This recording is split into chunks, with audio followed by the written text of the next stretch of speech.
From a barefoot sage in ancient Athens who questioned everything to today's quiet thinkers asking whether machines can truly think, this is a calm yet fascinating journey that we're about to embark on, lasting over 3 soothing hours. We'll begin with why one man calmly drank hemlock to stand by his ideas, and move deeper into how unseen powers can shape the very words in your mind. So put your phone or television remote to the side, dim the lights, and please make sure to like the video, subscribe, and let me know where you are listening from in the comments. Now, let's begin. Dawn of thought, the first sages. Long before anyone thought to call themselves a philosopher, when cities were still young and writing was a marvel reserved for temple scribes, humanity began its first tentative steps toward wonder. Picture, if you will, the Fertile Crescent at twilight, not yet the cradle of civilization in any grand sense, but simply a place where people had enough grain stored away to spend their evenings asking peculiar questions. In ancient Mesopotamia, around 2000 BCE, clay tablets preserved what scholars now call wisdom literature. These weren't philosophical treatises, mind you, but practical observations seasoned with something deeper. The Instructions of Ptahhotep from Egypt counseled patience and humility, while Mesopotamian texts pondered the nature of justice and the relationship between gods and mortals. These weren't systematic inquiries, but they carried the embryonic DNA of philosophy, that curious human impulse to step back from immediate survival and ask why things are as they are. The real transformation began around the 7th century BCE in the Greek colonies of Ionia, along what is now the Turkish coast. Here, in prosperous trading cities like Miletus, something unprecedented happened. Instead of attributing natural phenomena to the whims of gods, a handful of thinkers began proposing that the world might operate according to discoverable principles. They called this investigation physis, the study of nature, and, from this root, our word physics would eventually bloom. Thales of Miletus, often credited as the first philosopher, made an audacious claim that seems almost childishly simple now. Everything is water. Not literally. Of course, even ancient Greeks could distinguish between rocks and rivers. But Thales proposed that beneath the bewildering diversity of things, there might be one fundamental substance from which everything else emerges and to which everything returns. Water seemed reasonable enough. It could be solid, liquid, or vapor, and life clearly depended on it. This might sound like primitive science, but consider what Thales was really doing. He was proposing that the universe could be understood, that chaos might actually be cosmos, an ordered whole comprehensible to human reason. This was revolutionary thinking in an age when most explanations involved divine intervention. His student Anaximander took this reasoning further, suggesting that the fundamental principle couldn't be any particular substance like water, but rather something indefinite, the apeiron, or boundless.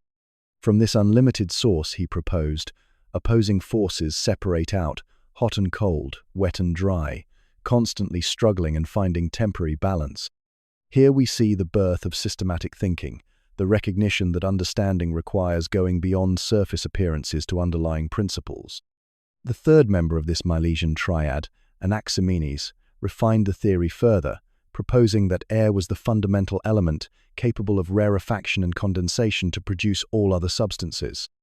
But more importantly, he introduced the idea that the same principles governing individual things might govern the cosmos as a whole. The soul, he suggested, is air holding the body together, just as air holds the entire world together. Meanwhile, in the Greek colonies of southern Italy, other thinkers were pursuing different paths. Pythagoras, whose name you might remember from geometry class, founded what was essentially a religious community dedicated to the proposition that all is number. The Pythagoreans discovered that musical harmony could be expressed in mathematical ratios, leading them to conclude that mathematical relationships might be the hidden structure of reality itself. This was extraordinary thinking for its time. These early philosophers were essentially inventing the very concept of explanation as we understand it today. Instead of accepting traditional stories about gods and heroes, they were proposing that patient observation and careful reasoning could reveal the true nature of things. Of course, they were often wrong about the details. Water isn't the fundamental substance, the earth isn't supported by a giant turtle, and the stars aren't holes in a dark canopy. But they were establishing something far more important than correct answers. They were establishing the right questions. How can we distinguish appearance from reality? What stays the same when everything seems to change? Can human reason actually comprehend the universe? These questions, posed in small coastal cities over 2.5 millennia ago, would echo through every subsequent philosophical tradition. Whether we're talking about Buddhist meditation on the nature of self, Islamic investigations into the relationship between reason and revelation, or modern debates about consciousness and reality, we're still fundamentally engaged with the same inquiries that first stirred in those ancient Mediterranean evenings. The most remarkable thing about these early thinkers wasn't their specific theories, but their confidence that the world could be understood through reason rather than revelation, through investigation rather than tradition. They were the first to suggest that reality might be different from appearance, that truth might be discovered rather than simply inherited, and that the human mind might be capable of grasping the fundamental principles governing existence itself. In the gathering dusk of history, these first philosophers lit a small flame of inquiry that has never been extinguished. Socrates questions in the shadows. In the bustling agora of 5th century Athens, among the merchants hawking olives and the politicians practicing their rhetoric, there wandered a peculiar figure who would change the course of human thought without ever writing a single word. Socrates was not handsome even. His friends admitted he resembled a satyr with his bulging eyes, snub nose, and stocky frame. He dressed simply, walked barefoot even in winter, and had the disturbing habit of stopping people in the street to ask them questions they couldn't answer. The Athens of Socrates' time was a city intoxicated with its own success. Democracy was flourishing, the arts were reaching unprecedented heights, and the Parthenon was rising on the Acropolis like a marble crown. Into this atmosphere of confidence and achievement, Socrates introduced a note of profound humility, the recognition that we know far less than we think we do. His method was deceptively simple. He would approach someone, often a respected citizen, a skilled craftsman, or a promising young politician, and ask them to define something they claim to understand. What is courage? What is justice? What is piety? The conversation would begin pleasantly enough, with the person offering what seemed like a reasonable definition. Then Socrates would ask another question, and another, gently probing the definition until it began to unravel. This technique, later called the Elenchus or Socratic method, wasn't designed to humiliate or embarrass, though it often had that effect. Socrates genuinely believed that recognizing our ignorance was the first step toward wisdom. "I know that I know nothing," he would say, though he meant something more subtle than simple ignorance. He meant that unlike others who were ignorant of their ignorance, he at least knew the limits of his knowledge.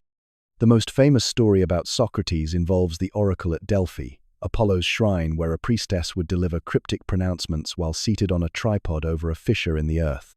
When Socrates' friend Xenophon asked the oracle who was the wisest man in Athens, the priestess replied that no one was wiser than Socrates.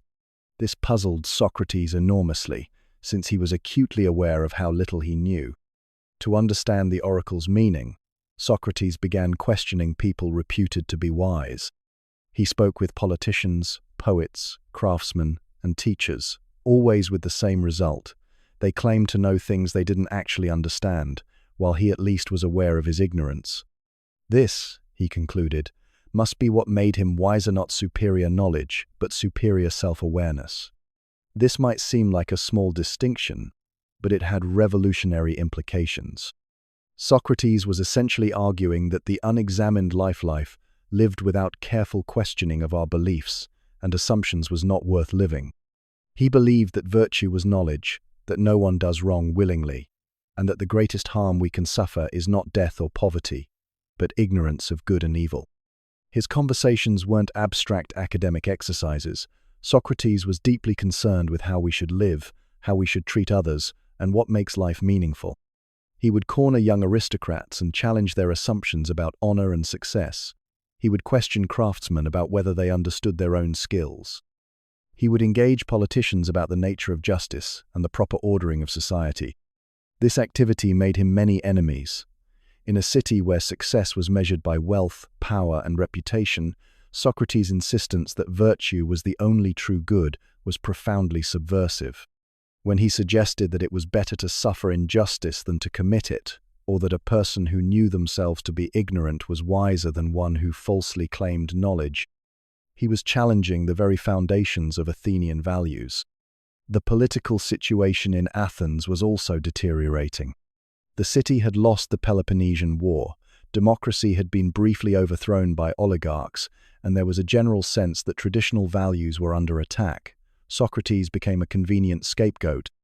In 399 BCE, when he was 70 years old, he was brought to trial on charges of corrupting the youth and impiety toward the gods.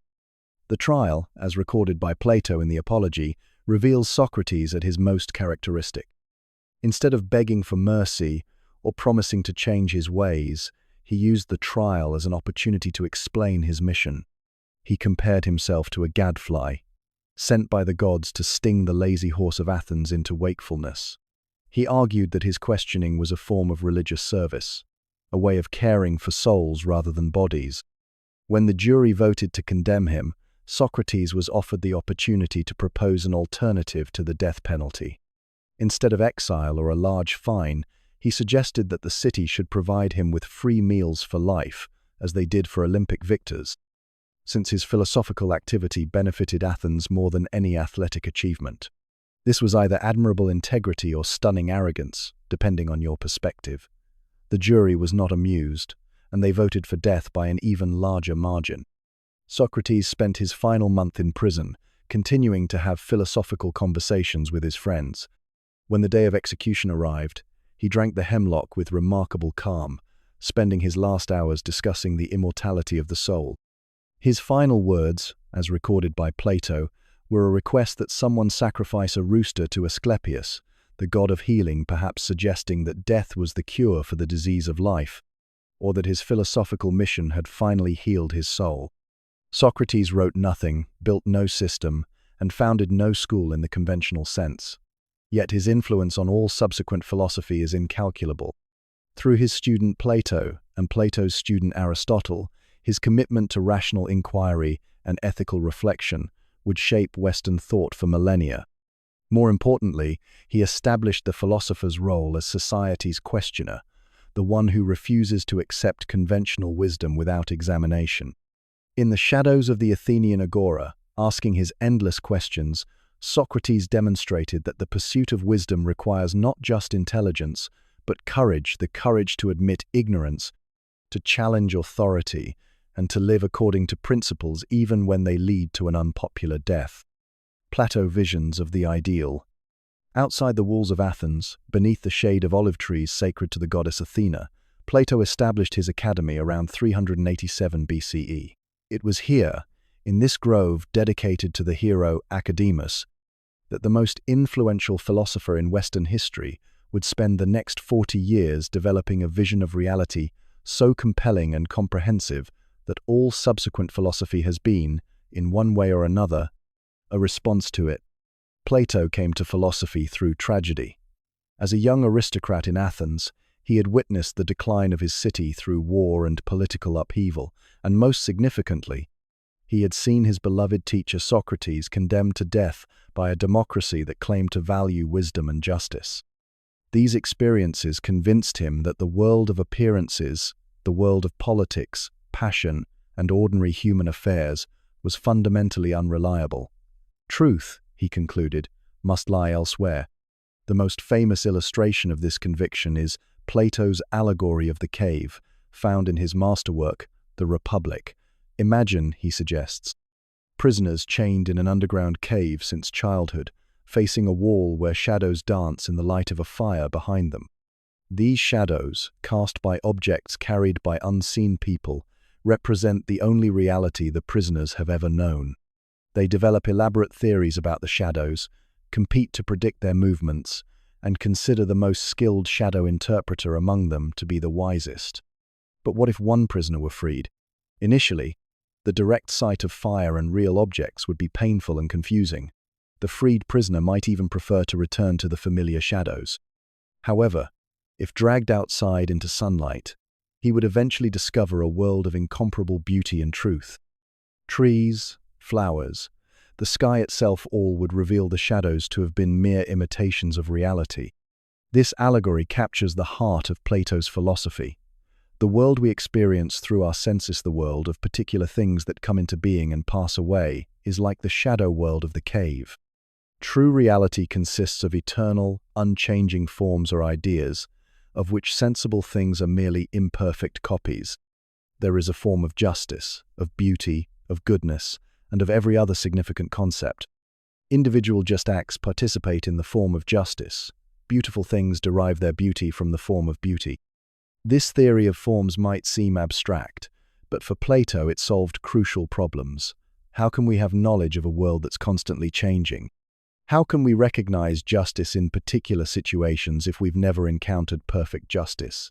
How can mathematics describe a physical world that contains no perfect circles or straight lines? Plato's answer was that our souls before birth had direct contact with the eternal forms. Learning is really remembering anamnesis. We recognize in imperfect earthly things the perfect patterns our souls once knew. In the Republic, Plato applies this theory to political philosophy, asking what justice means both in the individual's soul and in the state. He envisions an ideal city ruled by philosopher kings, those rare individuals who have escaped the cave of ordinary reality and glimpsed the form of the good itself. These rulers would govern not from ambition or desire for power, but from knowledge of what is truly beneficial for the community. The ideal state, like the ideal soul, would have three parts.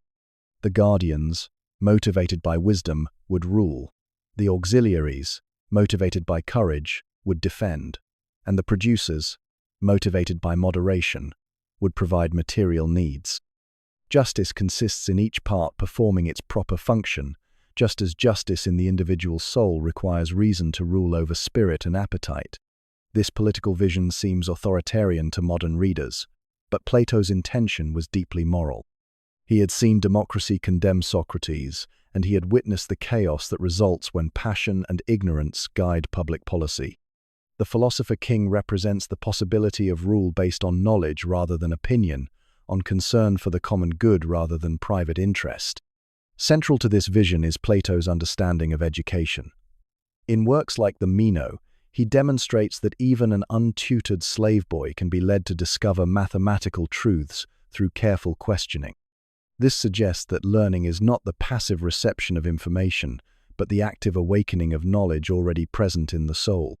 The philosopher's task is to turn souls away from the world of appearances toward the world of reality, like the freed prisoner returning to the cave to liberate others. Plato's psychology is equally sophisticated. In the Phaedrus, he compares the soul to a charioteer driving two horses own noble and one ignoble. The charioteer represents reason, while the horses represent different aspects of desire and emotion. The well-ordered soul keeps both horses under control, directing them toward truth and beauty. The disordered soul is dragged this way and that by conflicting impulses. This image captures something essential about Plato's approach to human nature. Unlike later Christian thinkers who would see the body as intrinsically evil, Plato viewed the physical world as simply less real than the world of forms. The goal wasn't to escape the body, but to order the soul properly so that reason could guide desire toward appropriate objects. Plato's dialogues the medium through which virtually all his philosophy comes to use themselves philosophical innovations. Rather than presenting systematic treatises, he creates dramatic conversations that embody the philosophical process. We see Socrates questioning, probing, and gradually leading his interlocutors toward deeper understanding. The form mirrors the content. Philosophy is not a body of doctrines to be memorized, but an activity of inquiry to be practiced. The academy that Plato founded continued for nearly 1,000 years, becoming the first institution of higher learning in the Western world. Students came from across the Mediterranean to study mathematics, astronomy, politics, and philosophy. Over the entrance was inscribed, "Let no one ignorant of geometry enter here," reflecting Plato's conviction that mathematical thinking provided the best preparation for philosophical contemplation. Plato's influence extends far beyond academic philosophy. His emphasis on the reality of universal concepts shaped Christian theology through thinkers like Augustine. His political philosophy influenced everything from medieval theories of kingship to modern debates about meritocracy. His educational theories anticipated progressive ideas about active learning and the teacher as guide rather than instructor. Perhaps most importantly, Plato established the philosopher's distinctive concern with the relationship between appearance and reality, between the world as it seems and the world as it truly is. In arguing that our highest happiness comes from contemplating eternal truths rather than pursuing temporal pleasures, he articulated a vision of human dignity that continues to inspire and challenge us. In the quiet groves of the academy, where students walked and talked in the dappled light beneath ancient trees, Plato created more than a school. He created a way of seeing that would illuminate the Western mind for millennia to come. Aristotle ordering the cosmos. In the shaded walkways of the Lyceum, another philosophical school established in Athens, students could often be found strolling slowly while deep in discussion. This peripatetic method of teaching, literally walking around, became the signature of Aristotle's approach to learning, reflecting his conviction that understanding comes through patient observation and careful analysis of the world around us. Aristotle arrived at Plato's academy as a 17-year-old student from the northern city of Stagira and remained there for 20 years.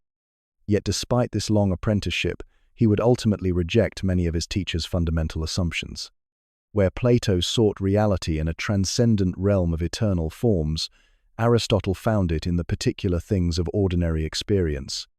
The true nature of a horse, he argued, is not to be found in some separate horse itself, but in the individual horses we can observe, study, and understand. This shift in focus led Aristotle to become perhaps the most systematic philosopher who ever lived. He approached each area of inquirer logic, ethics, politics, biology, physics, poetry with the same methodical precision, seeking to understand not just what things are, but why they are as they are and how they relate to everything else. His most fundamental insight was the theory of the four causes. When we ask why something exists or happens, Aristotle suggested, we might actually be asking four different questions. Consider a bronze statue. Its material cause is the bronze from which it's made. Its formal cause is the shape or form it exemplifies. Its efficient cause is the sculptor who made it. And its final cause is the purpose for which it was created, perhaps to honor a god or commemorate a victory. This framework allowed Aristotle to make sense of change and purpose in the natural world without invoking Plato's separate realm of forms. Every substance, he argued, is a compound of matter and form, and change occurs when matter takes on new forms or when substances actualize their potential. An acorn has the potential to become an oak tree. A child has the potential to become a virtuous adult. Understanding any being requires grasping both what it is and what it naturally tends to become. This teleological view, the idea that things have natural purposes or ends, extended to Aristotle's understanding of human nature. Just as the function of an eye is to see, and the function of a knife is to cut, human beings have a characteristic function or excellence. Our telos, our ultimate purpose, is eudaimonia, often translated as happiness, but better understood as flourishing or living well. But what does it mean to live well? In the Nicomachean Ethics, Aristotle's answer is both practical and profound. Virtue, he argues, is a habit or disposition developed through practice, and it typically involves finding the mean between extremes. Courage, for instance, is the mean between cowardice and recklessness. Generosity lies between stinginess and wasteful spending. Proper pride avoids both vanity and excessive humility. This doctrine of the mean wasn't a mechanical formula, but a recognition that ethical behavior requires practical wisdom phronesis, the ability to discern the right action in particular circumstances. A truly virtuous person doesn't follow rules blindly, but has developed the judgment to act appropriately in whatever situation arises. Aristotle distinguished between intellectual virtues and moral virtues. Intellectual virtues like scientific knowledge and philosophical wisdom are acquired through teaching and study. Moral virtues like courage and justice are developed through habituation by repeatedly performing virtuous acts until they become second nature. We become brave by acting bravely, generous by acting generously, just by acting justly. This emphasis on habit and practice reflected Aristotle's conviction that ethics is ultimately about character rather than rules or consequences. A person of good character naturally acts well, not from calculation or fear of punishment, but because virtue has become integral to who they are. Aristotle's political philosophy flows naturally from his ethics. Human beings, he famously observed, are political animals. We naturally form communities and can only achieve our full potential within them. The state exists not merely to enable survival or protect property, but to make the good life possible for its citizens. Different forms of government serve this purpose better or worse. Monarchy, aristocracy, and constitutional government can all be legitimate if they serve the common good. But they can degenerate into tyranny, oligarchy, or democracy when rulers pursue their own interests rather than the welfare of the whole community. Aristotle's analysis of these political forms, based on careful study of existing constitutions, would influence political theory for centuries. Perhaps nowhere is Aristotle's genius more evident than in his biological works. Through systematic observation and dissection, he described the anatomy and behavior of hundreds of species, often with remarkable accuracy. He classified animals according to their methods of reproduction, locomotion, and habitat, laying the groundwork for all subsequent biological science. More significantly, he approached living things with the same teleological framework he applied elsewhere. Each organ and biological process serves a purpose within the larger functioning of the organism. The heart exists to pump blood, the eye to enable vision, the wing to permit flight. This functional approach allowed him to make sense of the incredible complexity and apparent design in nature without invoking an external designer. Aristotle's logical works, collectively known as the Organon, provided the first systematic treatment of reasoning and argumentation. His theory of the syllogism, the idea that valid conclusions can be drawn from properly structured premises, remained the foundation of logical thinking for over 2,000 years. All men are mortal. Socrates is a man, therefore Socrates is mortal, exemplifies the kind of reasoning Aristotle analyzed and systematized.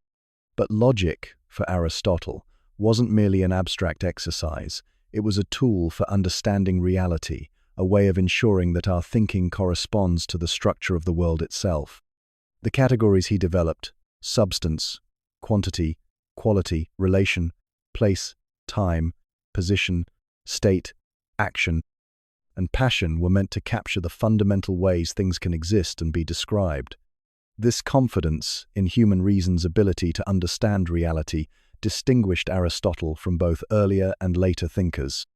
Unlike the pre-Socratics, who often relied on bold speculation, Aristotle insisted on careful observation and logical analysis. Unlike the skeptics who would follow, he believed that genuine knowledge of the natural world was possible. The scope of Aristotle's interests was extraordinary. He wrote on meteorology and dreams, rhetoric and poetry, memory and sensation, constitutions and revolutions. In each area, he brought the same commitment to systematic observation, careful definition, and logical analysis. The result was not just a body of knowledge, but a method of inquiry that would shape intellectual life for millennia. When Alexander the Great, whom Aristotle had tutored, carried Greek culture across the known world, Aristotelian ideas traveled with the armies and administrators. Later, when Islamic scholars preserved and developed Greek learning during Europe's Dark Ages, it was primarily Aristotelian texts they studied and commented upon. When medieval Christianity sought to reconcile faith with reason, it was largely through Aristotelian categories and methods. In the quiet colonnades of the Lyceum, as teacher and students walked together in the filtered afternoon light, Aristotle was doing more than transmitting knowledge. He was establishing the fundamental methods by which knowledge is acquired, organized, and transmitted. His conviction that the world is intelligible, that careful observation leads to understanding, and that human reason can grasp the essential structures of reality continues to underlie scientific and philosophical inquiry today. ZENO, the Stoics' resilient hearts. The painted colonnade in Athens, known as the Stoa Poikile, provided shelter from both sun and rain, making it a natural gathering place for philosophers and their students. It was here, around 300 BCE, that Zeno of Citium began teaching the philosophy that would take its name from this covered walkway and eventually provide comfort to Roman emperors and slaves alike. Zeno's path to philosophy began with a shipwreck. As a merchant from Cyprus, he had been traveling to Athens with a cargo of purple dye when his ship foundered.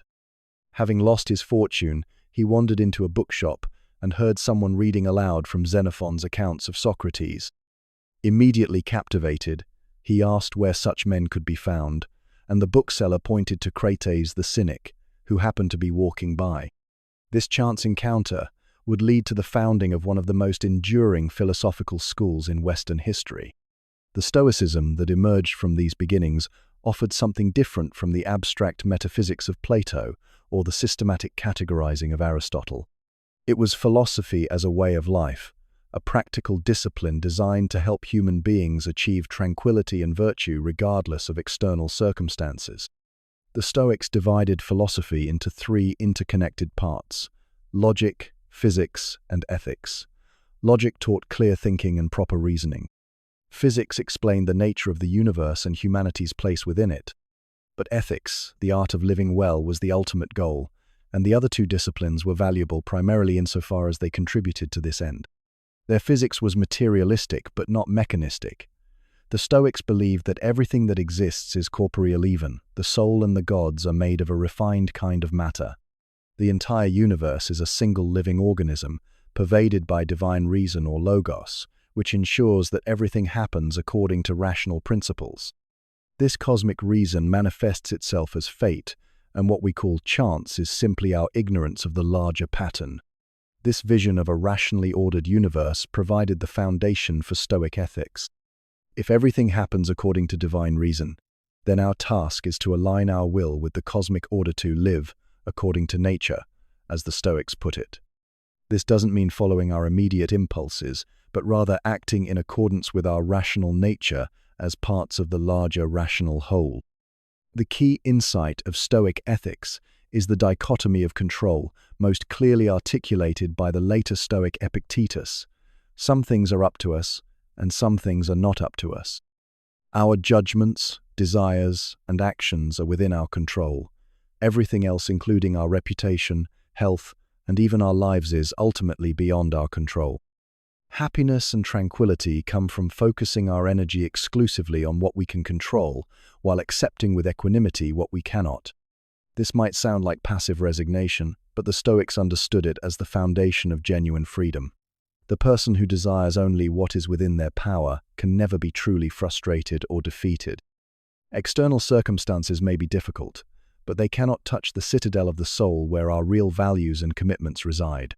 Virtue, for the Stoics, was the only true good. Health, wealth, reputation, and even life itself were indifferent, neither good nor bad in themselves, though some might be naturally preferred.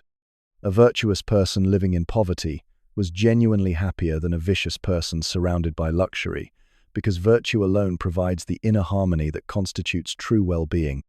The four cardinal virtues, wisdom, justice, courage, and temperance, were understood as aspects of a single fundamental excellence, the disposition to live according to reason.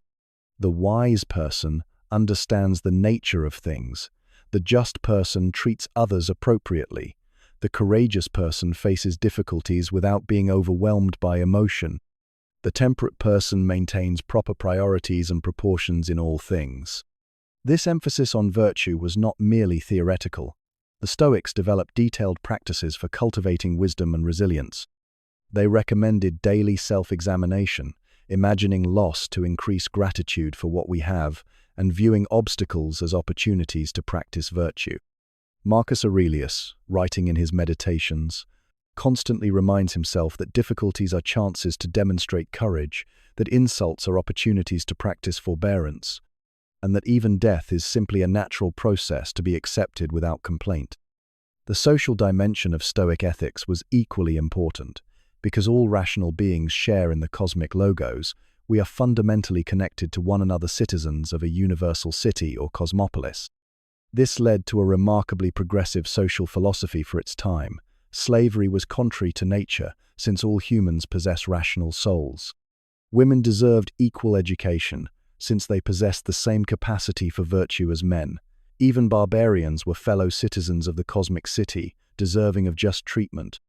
This cosmopolitan outlook made Stoicism particularly attractive to the Roman elite as their empire expanded across the Mediterranean. Seneca, advisor to Emperor Nero, found in Stoicism a philosophy that could justify imperial rule while maintaining personal integrity. Marcus Aurelius, ruling at the height of Roman power, used Stoic principles to guide his decisions and maintain his humanity amid the corruptions of absolute power.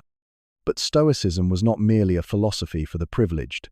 Epictetus, who had been a slave, demonstrated that Stoic freedom was compatible with any external condition. His Discourses and the Enchiridion handbook, compiled by his student Arrian, show how even the most constrained person can maintain inner dignity and tranquility through proper understanding and disciplined thinking. The Stoic approach to emotions was particularly distinctive. Rather than seeing emotions as irrational forces to be suppressed, they understood them as judgments about external things. Anger, for instance, is the judgment that someone has wronged us and deserves punishment. Fear is the judgment that something bad is about to happen to us. By examining and correcting these judgments, we can transform our emotional responses. This doesn't mean becoming emotionally numb. The Stoics distinguish between proper emotions, eupathei, and destructive passions, paith. A sage might feel appropriate joy at virtuous action, caution about potential mistakes, or goodwill toward others. But they would not experience the turbulent emotions that arise from false judgments about what is truly good or bad.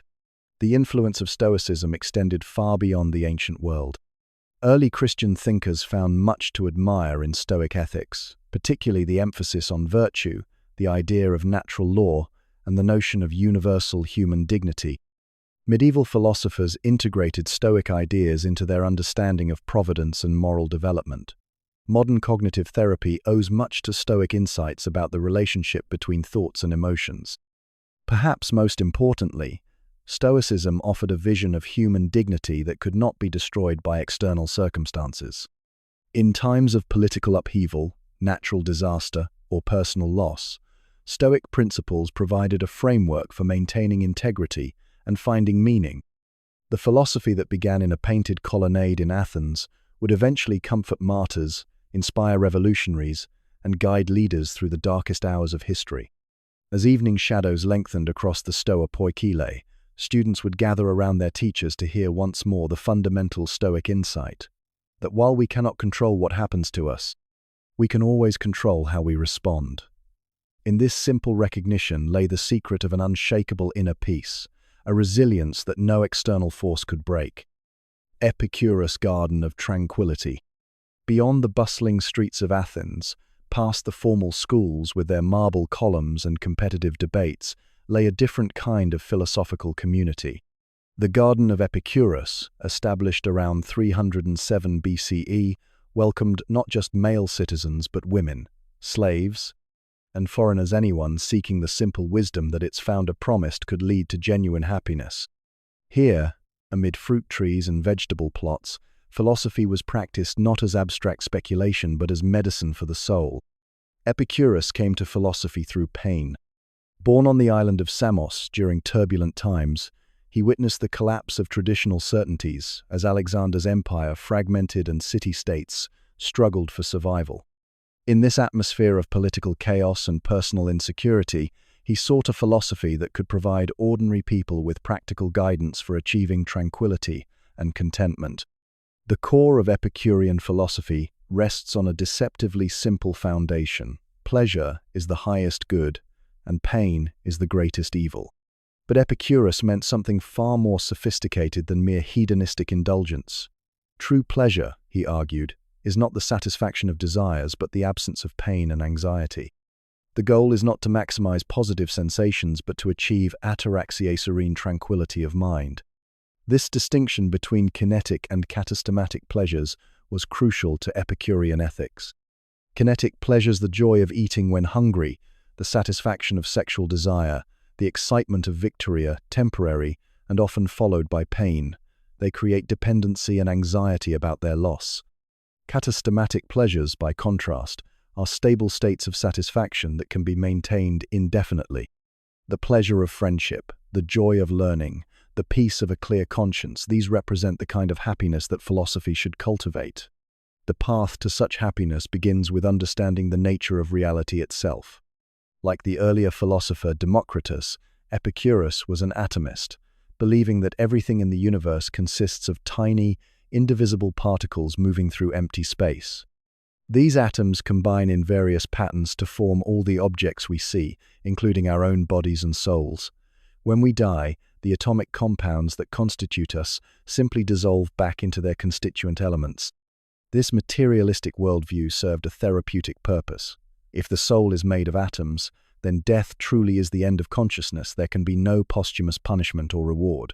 Death is nothing to us. Epicurus famously declared, "Since when we are, death is not present, and when death is present, we are not." The fear of death, which causes so much human misery, dissolves when we realize that we cannot actually experience non-existence. Similarly, the fear of divine punishment loses its terror when we understand the true nature of the gods. Epicurus believed in gods, but he conceived them as perfect beings living in a state of eternal bliss, utterly unconcerned with human affairs. They neither reward virtue nor punish vice, neither answer prayers nor send plagues. They exist as models of the happiness we ourselves might achieve serene, self-sufficient, and free from the anxieties that plague mortal life. This might seem like atheism in disguise, but Epicurus saw it as the foundation of true piety. The conventional gods, jealous and vengeful, inspire fear and superstition. The Epicurean gods, peaceful and content, inspire admiration and emulation. By freeing us from the terror of divine wrath, this theology opens the way to genuine tranquility. The famous Epicurean maxim, "Eat, drink, and be merry," badly misrepresents the founder's actual teachings. Epicurus himself lived quite simply, finding his greatest pleasures in conversation with friends, the taste of water when thirsty, and the absence of pain.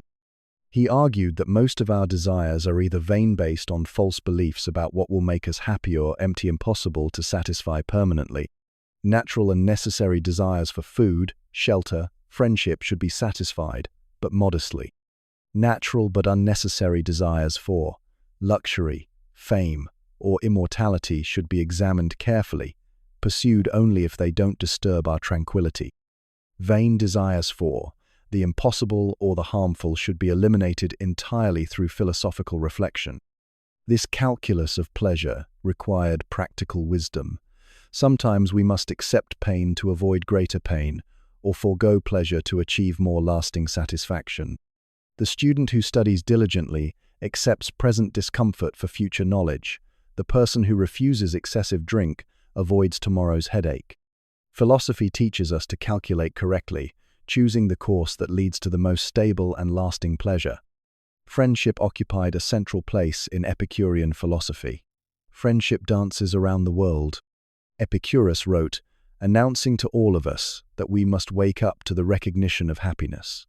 Unlike romantic love, which involves need and possession, friendship offers mutual benefit without anxiety or jealousy.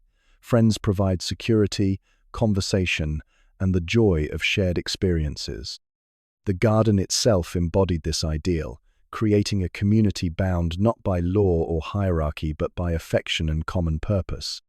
The political implications of Epicurean philosophy were quietly radical. If pleasure is the highest good and pain the greatest evil, then any institution that causes unnecessary suffering stands condemned. Traditional religion, with its emphasis on fear and guilt, fails this test. Political ambition, with its inevitable conflicts and anxieties, proves counterproductive.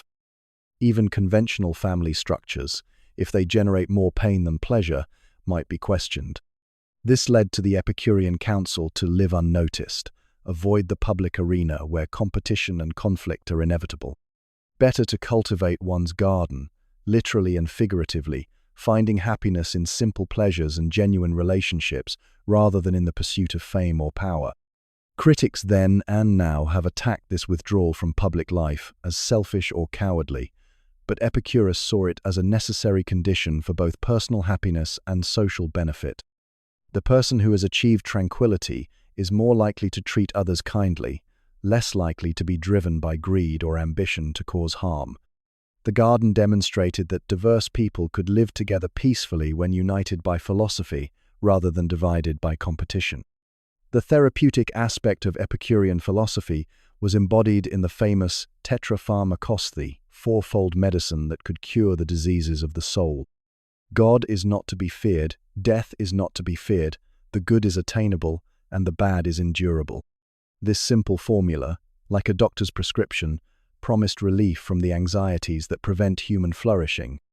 Epicurus was a prolific writer, producing over 300 works according to ancient sources. Sadly, only 3 letters and a collection of maxims survive complete, preserved by the later writer Diogenes Laertius. The rest of his philosophy must be reconstructed from fragments and later testimonies, many of them hostile. This has contributed to the misunderstanding of Epicureanism as crude hedonism rather than the sophisticated philosophy of contentment it actually was.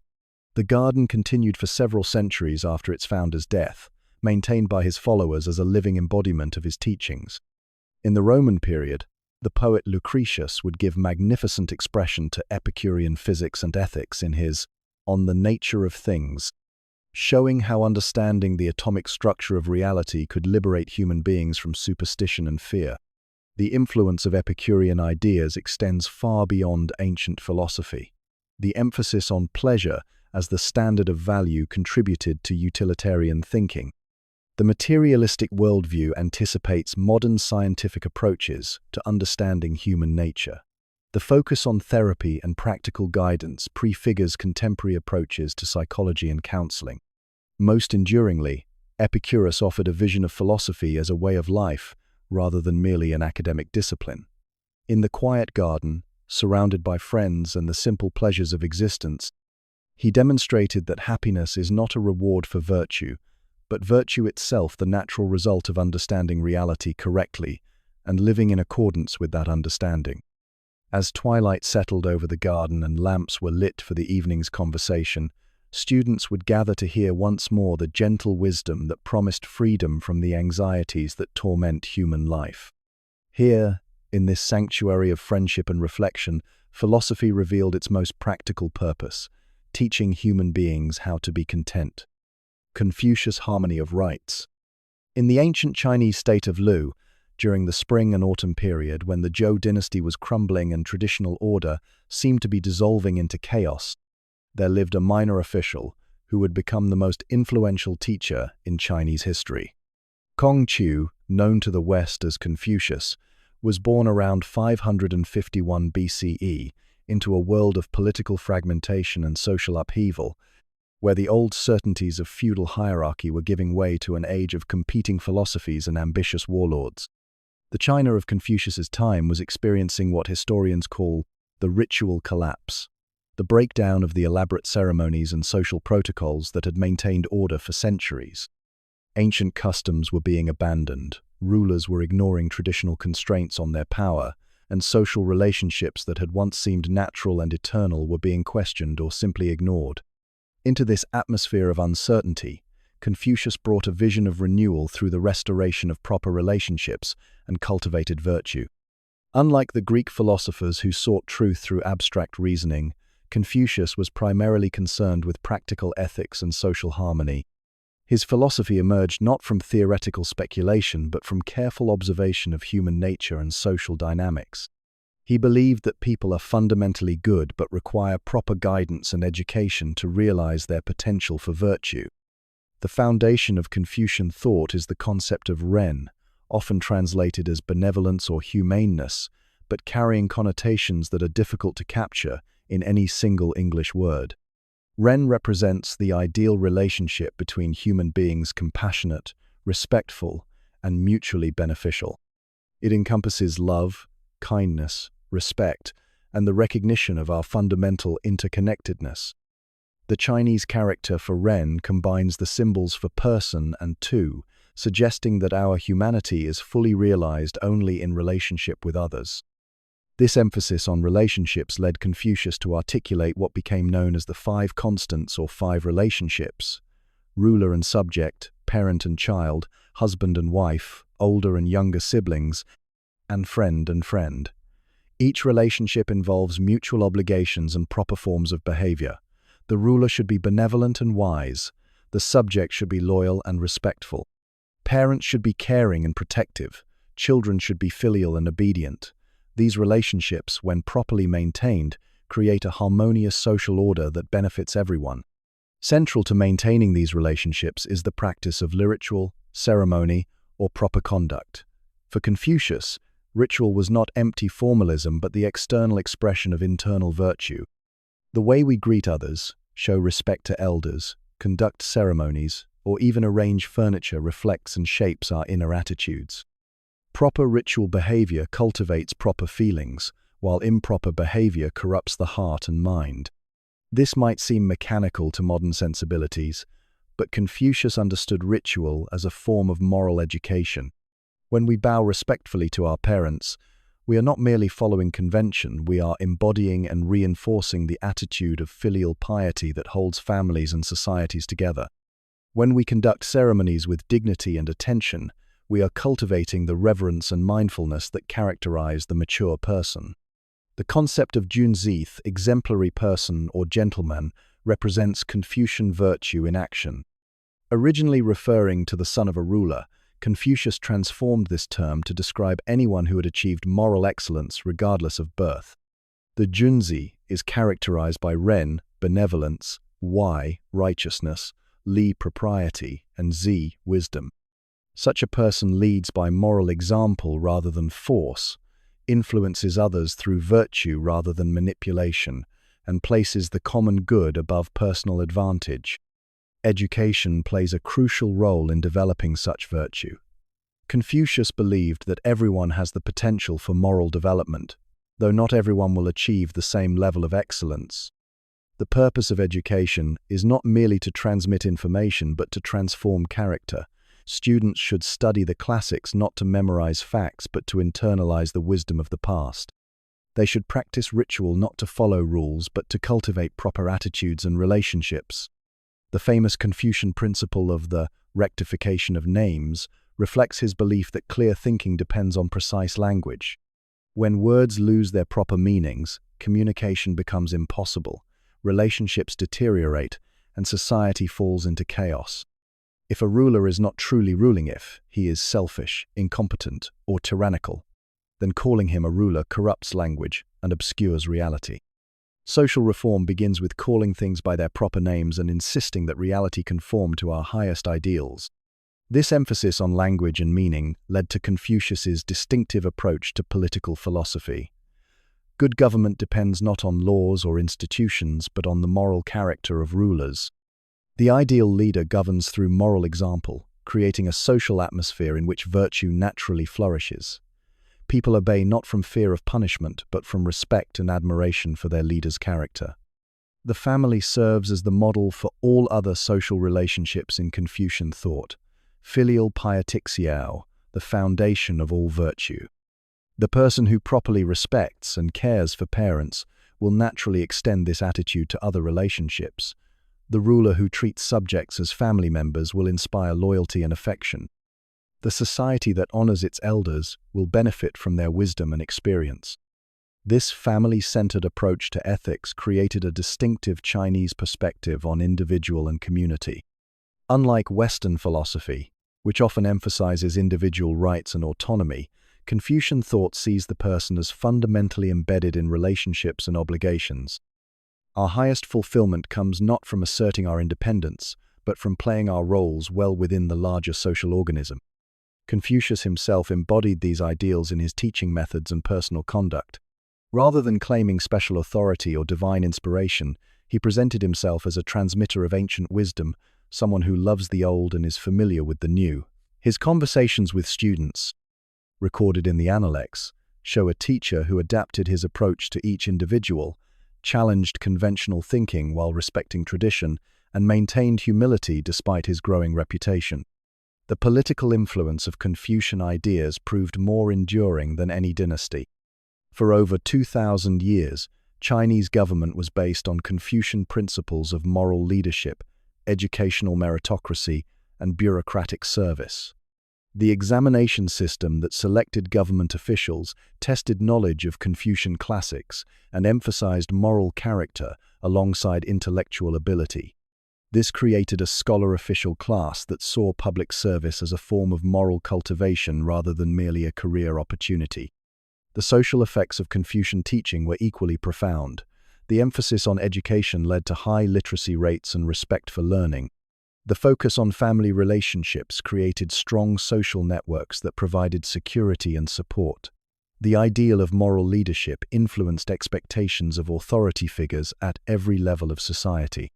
Critics of Confucian thought, both ancient and modern, have argued that its emphasis on hierarchy and tradition inhibits social progress and individual creativity. The strict definitions of proper relationships can become oppressive, particularly for women and lower-status individuals. The reverence for the past can prevent necessary adaptations to changing circumstances. Yet Confucian societies have also demonstrated remarkable resilience and adaptability.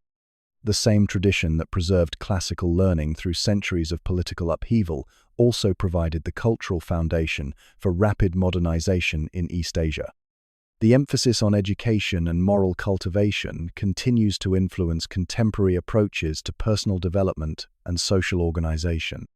In the quiet courtyards of ancient China, where students gathered to discuss the classics and practice the rituals that would shape their character, Confucius established a vision of human flourishing based on cultivated relationships and moral excellence.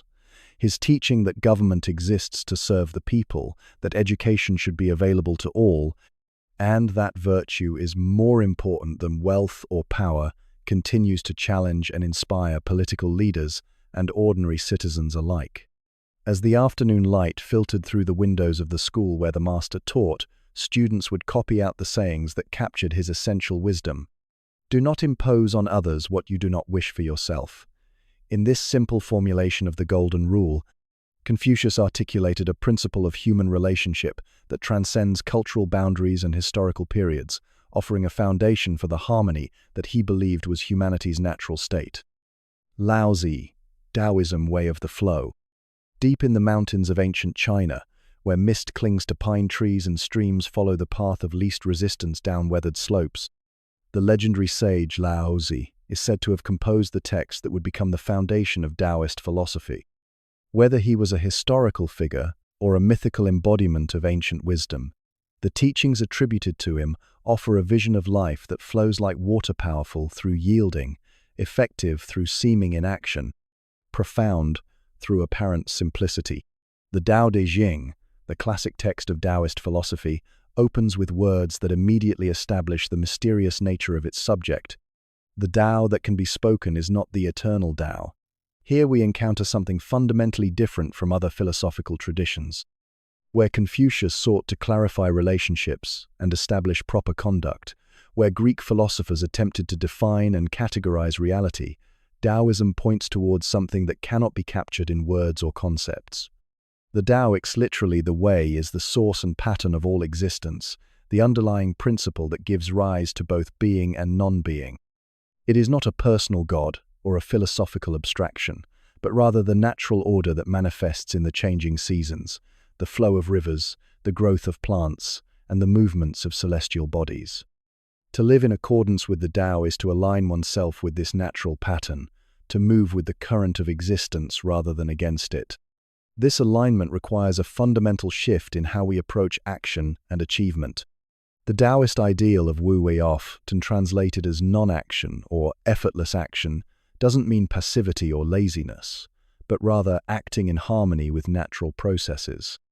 Like a skilled swimmer who uses the water's buoyancy rather than fighting against it, the wise person accomplishes goals by working with circumstances rather than forcing outcomes. Consider how water overcomes the hardest stone not through violence or sudden force, but through persistent, gentle pressure that finds the natural weaknesses and follows the easiest path. This patience and flexibility represent the Taoist approach to all challenges. The soft overcomes the hard, the yielding conquers the aggressive, the humble surpasses the proud. This paradoxical wisdom runs throughout Taoist teaching, challenging conventional assumptions about strength and success. The political implications of this philosophy are quietly revolutionary. The ideal ruler governs so skillfully that people are hardly aware of being governed at all. Instead of imposing rigid laws and harsh punishments, the wise leader creates conditions in which people naturally behave well. Like a shepherd who guides the flock by understanding their nature rather than driving them with force, the Taoist ruler influences through example and environment rather than coercion and control. This approach extends to all forms of human organization and interaction. The best teacher is one whose students discover truth for themselves. The most effective parent is one whose children develop inner discipline rather than mere obedience. The finest artist is one whose technique becomes so natural that it seems effortless. In each case, the goal is to achieve maximum effectiveness with minimum interference, to accomplish much by doing little. Central to Taoist thinking is the principle of yin and yang, the complementary opposites that together constitute the dynamic balance of existence. Light and dark, active and passive, masculine and feminine, expansion and contraction, these are not conflicting forces but aspects of a single, ever-changing whole. Understanding this principle helps us recognize that apparent opposites are actually interdependent, that each contains the seed of the other, and that wisdom lies in maintaining balance rather than choosing sides. This worldview cultivates a distinctive attitude toward change and uncertainty. Where other philosophies might seek to control or predict the future, Taoism embraces the natural flow of transformation. The seasons change, circumstances shift. What seems like misfortune today may prove beneficial tomorrow. The wise person remains flexible and responsive, adapting to new conditions while maintaining inner equilibrium. The famous Taoist sage Zhuangzi, whose writings elaborate and deepen LAOZI's insights, illustrates this attitude through memorable stories and parables. In one tale, a gnarled, seemingly useless tree survives while straight. Valuable timber is cut down, teaching us that what appears worthless by conventional standards may possess hidden value.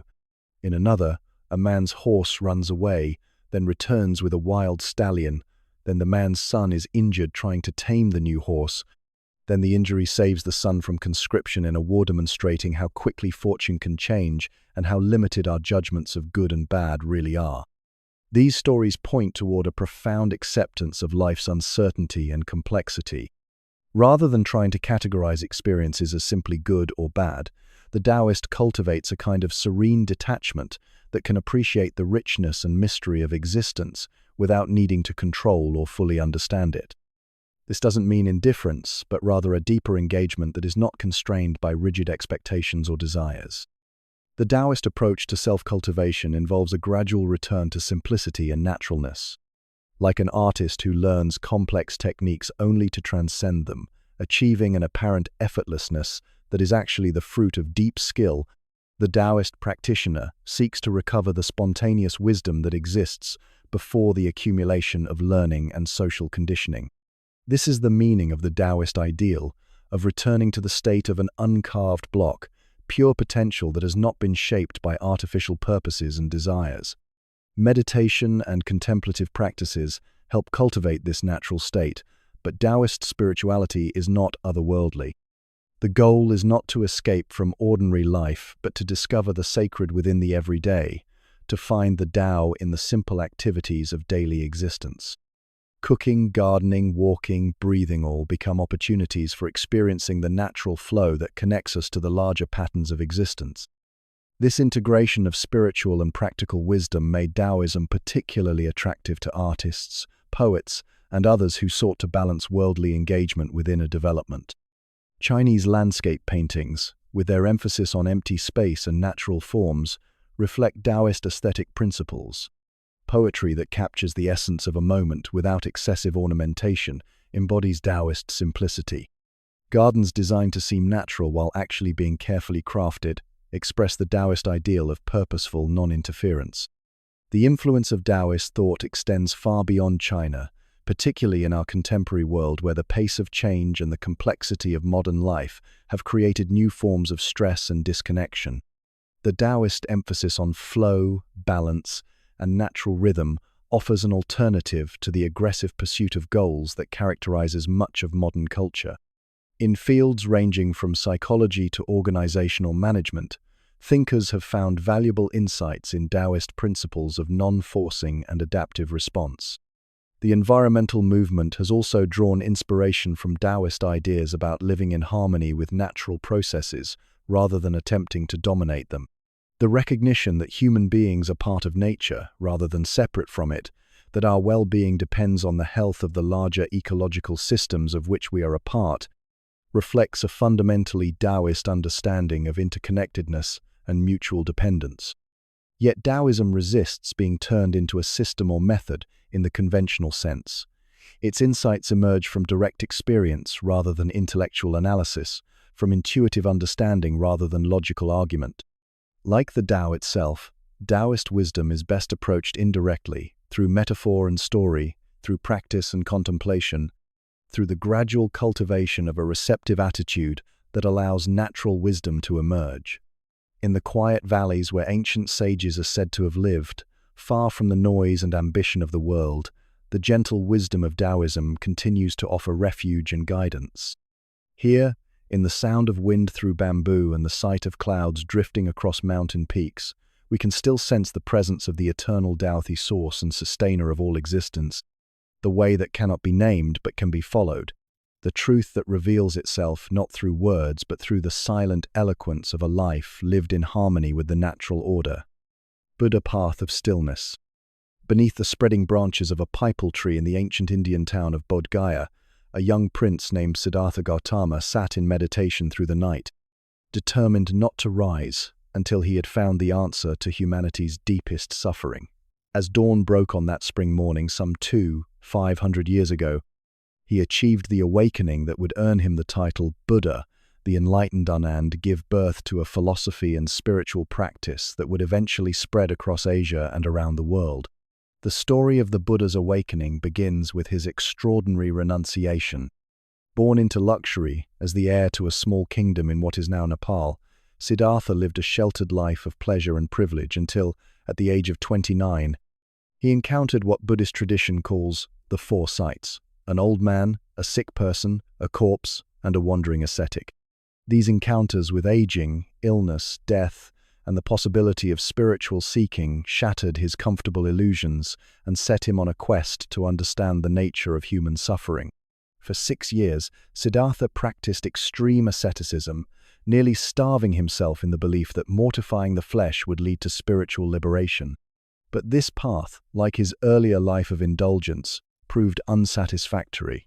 Weak from fasting and no closer to understanding, he accepted a bowl of rice milk from a village girl and sat down under the Bodhi tree to try a different approach, the middle way between self-indulgence and self-torture that would become central to his teaching. What he realized during that night of meditation was both profound and elegantly simple. The root of human suffering is not external circumstances but our own craving and attachment. We suffer because we want things to be different from what they are. We cling to pleasant experiences, resist painful ones, and live in a constant state of dissatisfaction with the present moment. This insight formed the foundation of the Four Noble Truths that structure all Buddhist teaching. The first noble truth is the existence of dukkha, translated as suffering, but encompassing a broader range of unsatisfactoriness, stress, and dissatisfaction that characterizes ordinary human existence.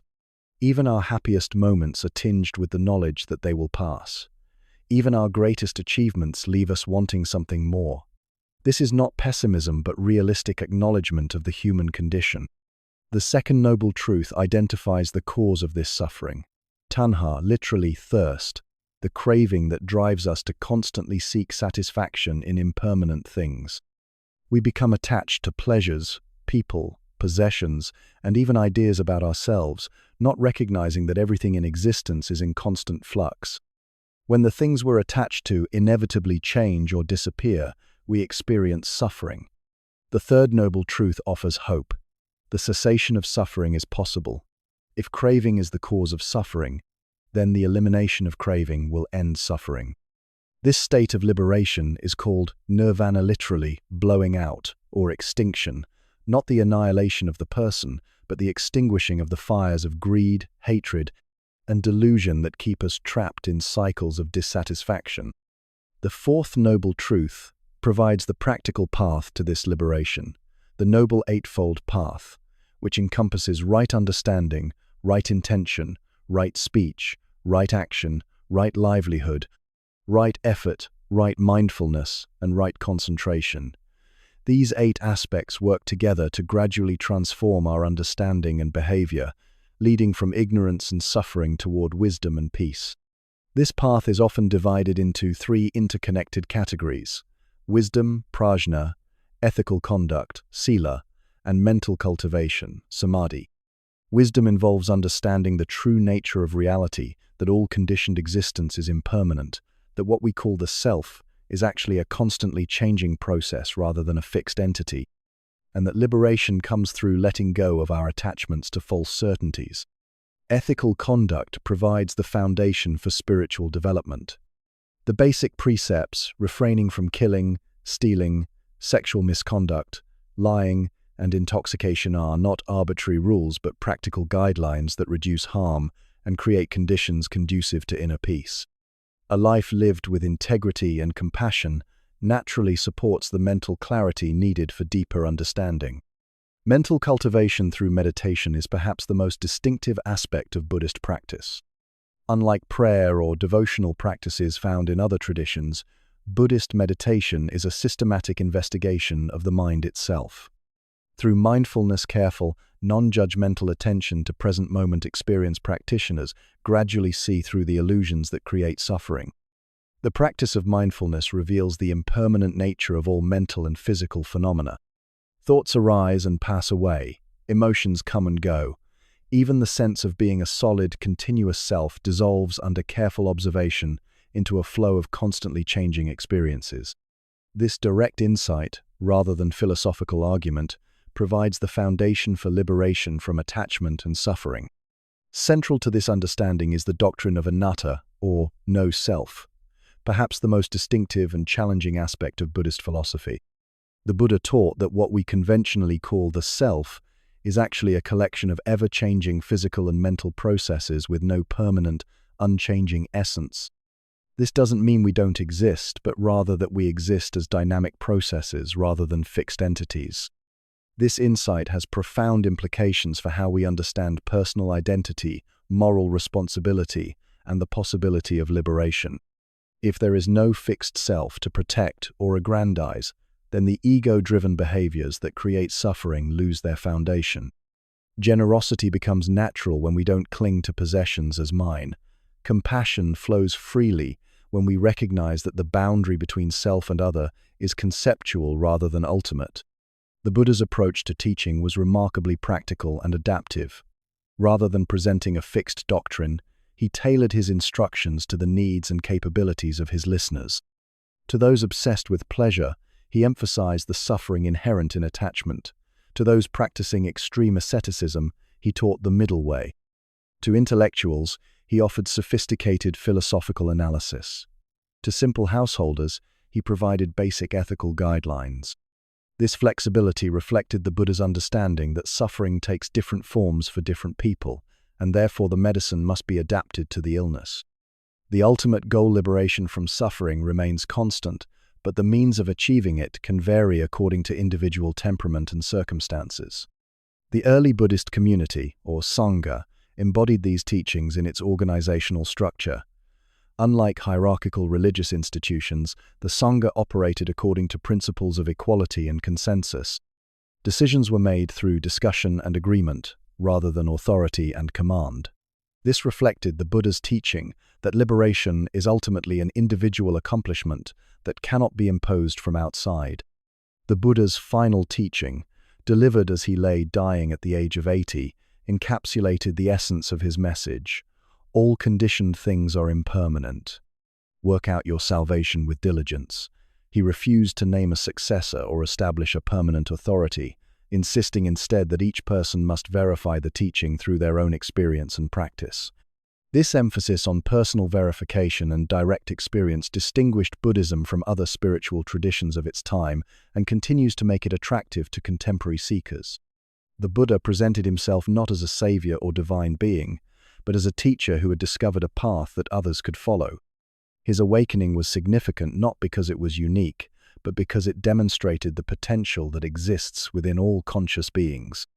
The influence of Buddhist ideas extends far beyond those who formally identify as Buddhists.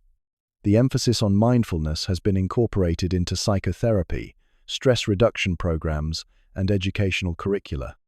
The recognition of interdependence has informed environmental thinking and social justice movements.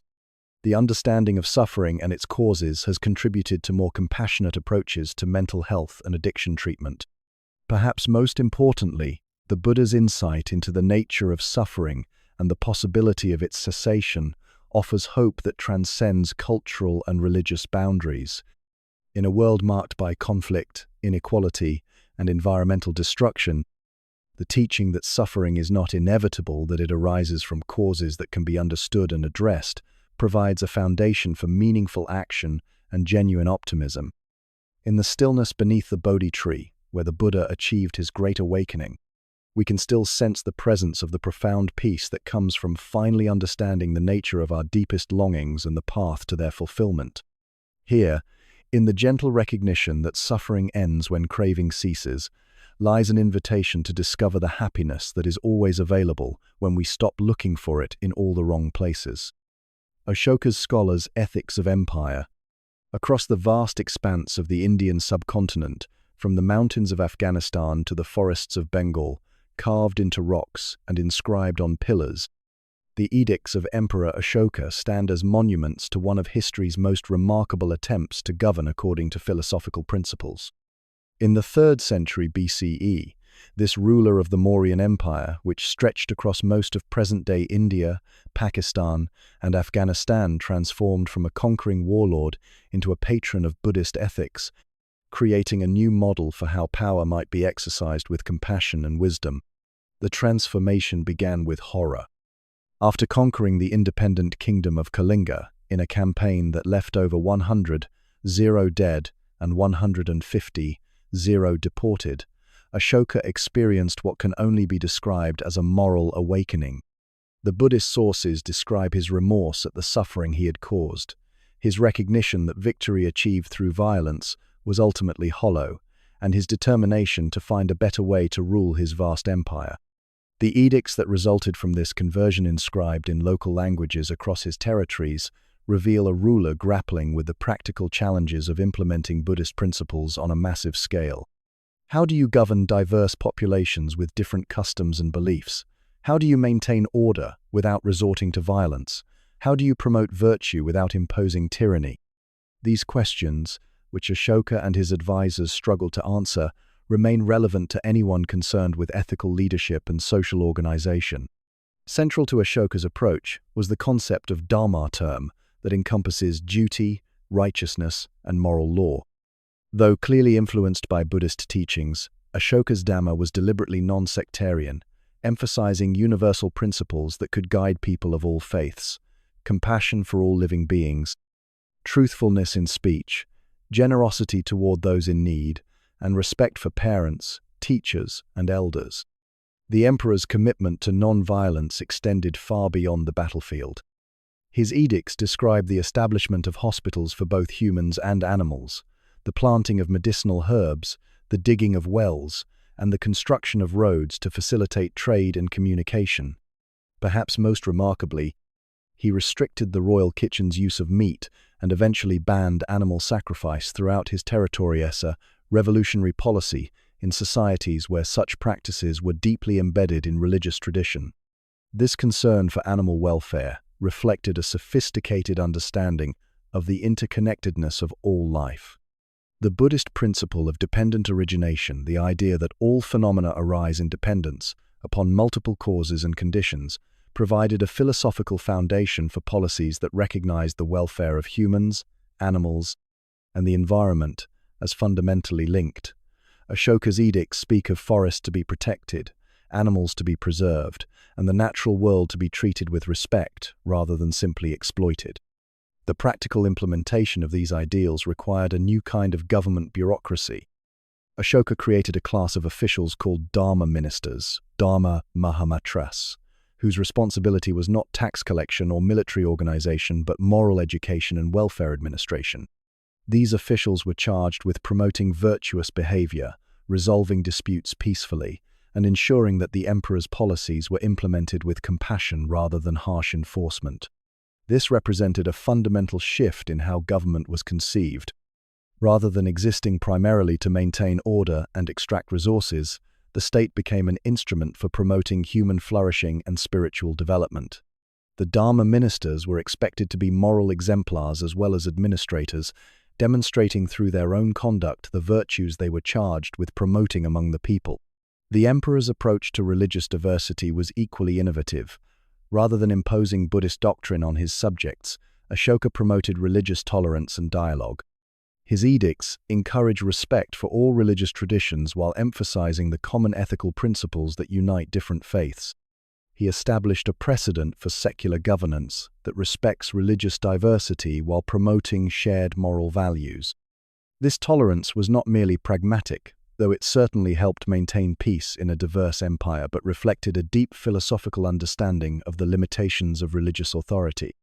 No single tradition, Ashoka recognized, has a monopoly on wisdom or virtue. The goal of government should be to create conditions in which all people can pursue their spiritual development according to their own understanding, while living together in harmony. The scholarly community that emerged around Ashoka's court represented a new synthesis of Buddhist philosophy and practical governance. These thinkers, whose names are largely lost to history, grappled with questions that would occupy political philosophers for centuries. How can individual enlightenment be reconciled with social responsibility? Can the state promote virtue without undermining personal freedom? What are the limits of governmental authority in matters of conscience and belief? Their answers, preserved in the edicts and in the administrative structures that outlasted Ashoka's dynasty, reveal a sophisticated understanding of the relationship between personal transformation and social change. They recognized that lasting peace and prosperity could not be achieved through force alone, but required a fundamental shift in how people understood their obligations to one another and to the larger community. The Buddhist concept of karma provided a framework for understanding social responsibility that was both individual and collective. Actions have consequences not only for the actor, but for the entire web of relationships within which the action occurs. A ruler's decision affects not only the immediate situation, but creates patterns that influence future generations. This long-term perspective encouraged policies that prioritized sustainable welfare over short-term advantage. Perhaps most remarkably, Ashoka's scholars developed what might be called a therapeutic approach to governance. Just as Buddhist practice aims to eliminate the causes of suffering rather than merely treating its symptoms, Ashokan administration sought to address the root causes of social problems. Poverty, they recognized, leads to crime, ignorance breeds conflict, inequality generates resentment. Effective governance therefore required education, economic development, and the promotion of social justice. The emperor's personal example was considered crucial to this approach. His edicts repeatedly emphasize his own moral struggles and commitments, presenting him not as a divinely appointed authority but as a fellow traveler on the path toward greater wisdom and compassion. This vulnerability and self-reflection set a tone that encouraged similar honesty and growth among his officials and subjects. The international implications of Ashoka's philosophy were equally significant. His edicts described diplomatic missions to Greek kingdoms, Sri Lanka, and other neighboring territories, aimed not at territorial expansion but at promoting the Dhamma beyond his borders. These early examples of what might be called moral diplomacy sought to create relationships based on mutual respect and shared ethical commitments rather than military dominance or economic exploitation.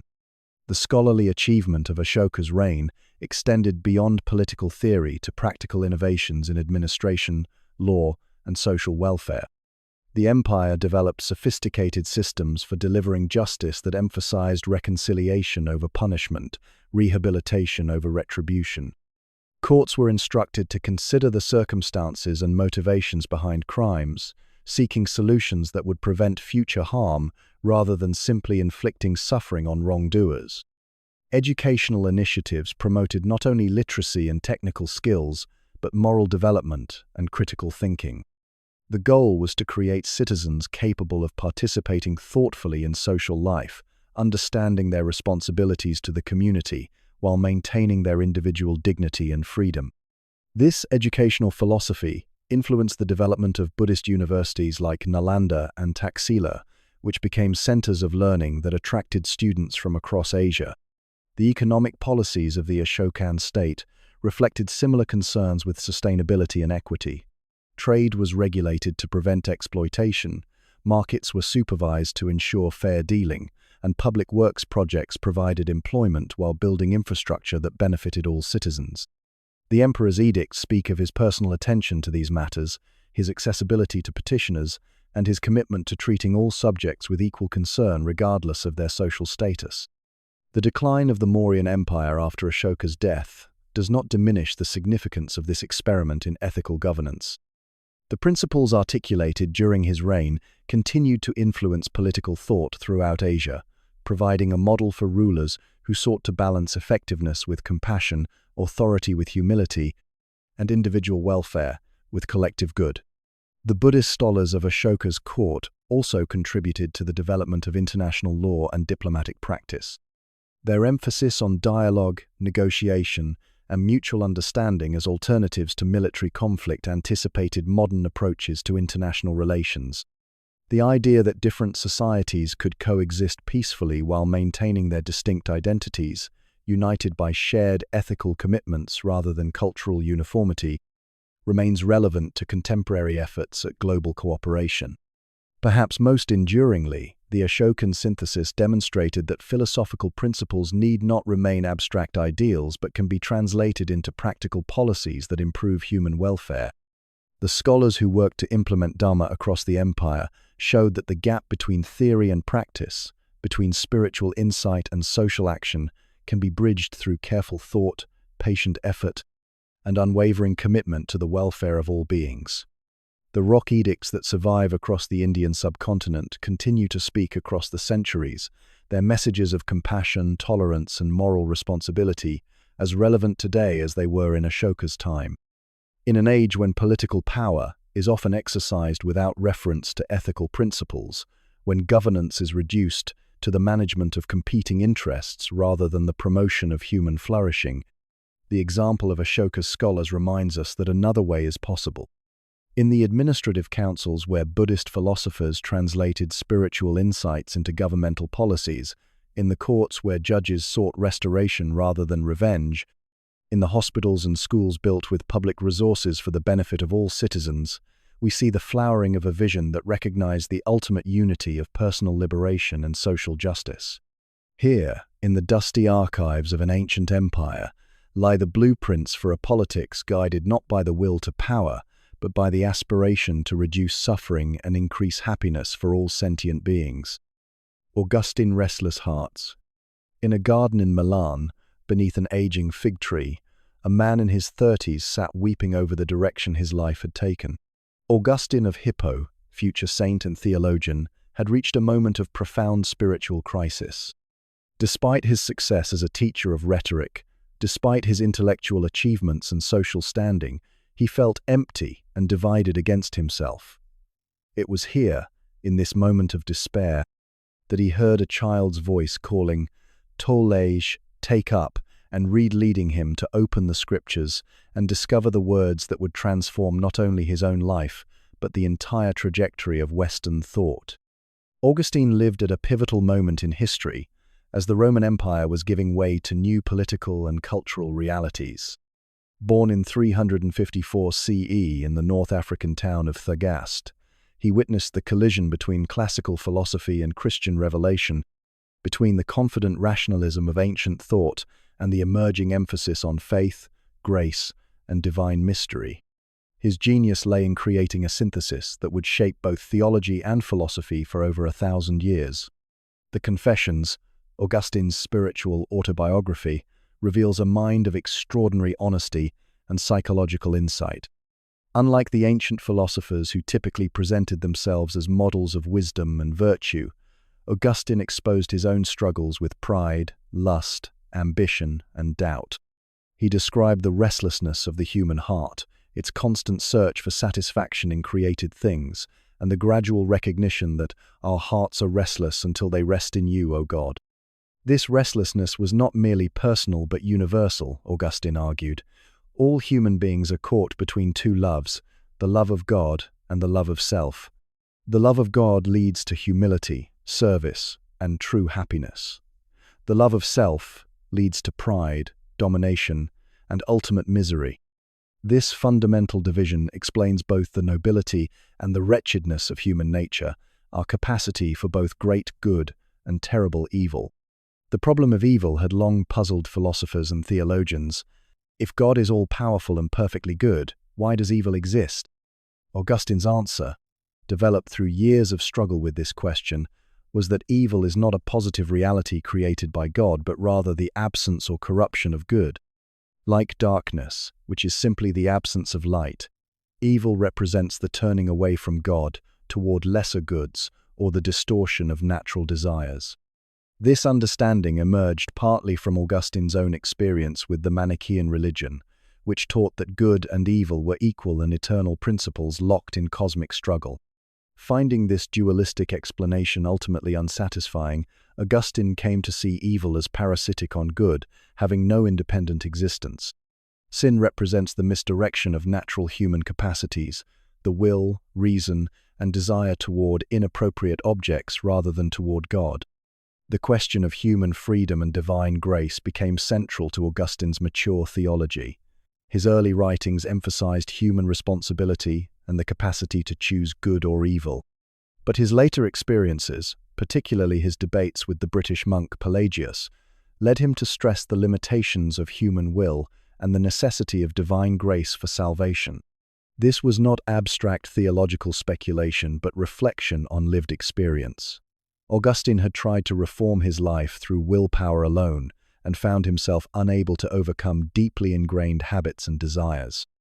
The transformation he experienced in the Milan garden came not through heroic effort, but through Gracian unmerited gift that made possible what had previously seemed impossible. This emphasis on grace had profound implications for understanding human nature and society. If human beings are fundamentally flawed by original synth inheritance of Adam's rebellion passed down through generations, then no merely human institution can perfect society. The best we can hope for is relative justice and peace, achieved through wise governance that takes account of human limitations and the need for external authority to restrain selfish impulses.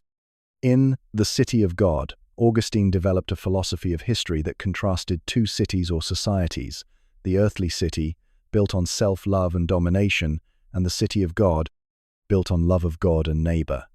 These two cities are not identical with any particular political institutions, but represent different orientations of the human heart that manifest in all societies and historical periods. The earthly city seeks its good in temporal things: wealth, power, glory, pleasure, and inevitably experiences conflict and disappointment as these goods prove finite and contested. The city of God seeks its ultimate good in God himself, and therefore finds peace even amid the trials and uncertainties of earthly existence. Members of the city of God can participate in earthly institutions while maintaining their true citizenship elsewhere. This framework allowed Augustine to appreciate the relative goods achieved by earthly institutions while maintaining a critical distance from their claims to ultimate significance. Government can provide order and justice. Art can reflect beauty and truth. Learning can expand understanding, but none of these achievements can satisfy the deepest longings of the human heart or provide ultimate meaning to existence. Augustine's approach to knowledge itself reflected this integration of reason and faith. Unlike some later medieval thinkers who saw faith and reason as opposed, Augustine viewed them as complementary.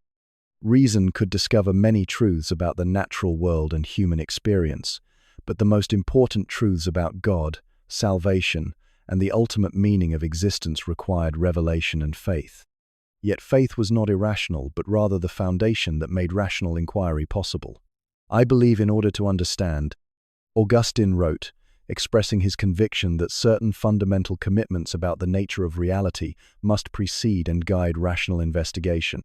The person who refuses to make any faith commitments cannot really understand anything, since understanding requires trust in the reliability of reason, the existence of truth, and the correspondence between mind and reality. This epistemological approach influenced Augustine's pedagogical philosophy as well. In The Teacher, he argued that genuine learning occurs not through the mere transmission of information, but through the illumination of truth that is already present, in some sense, within the learner's mind.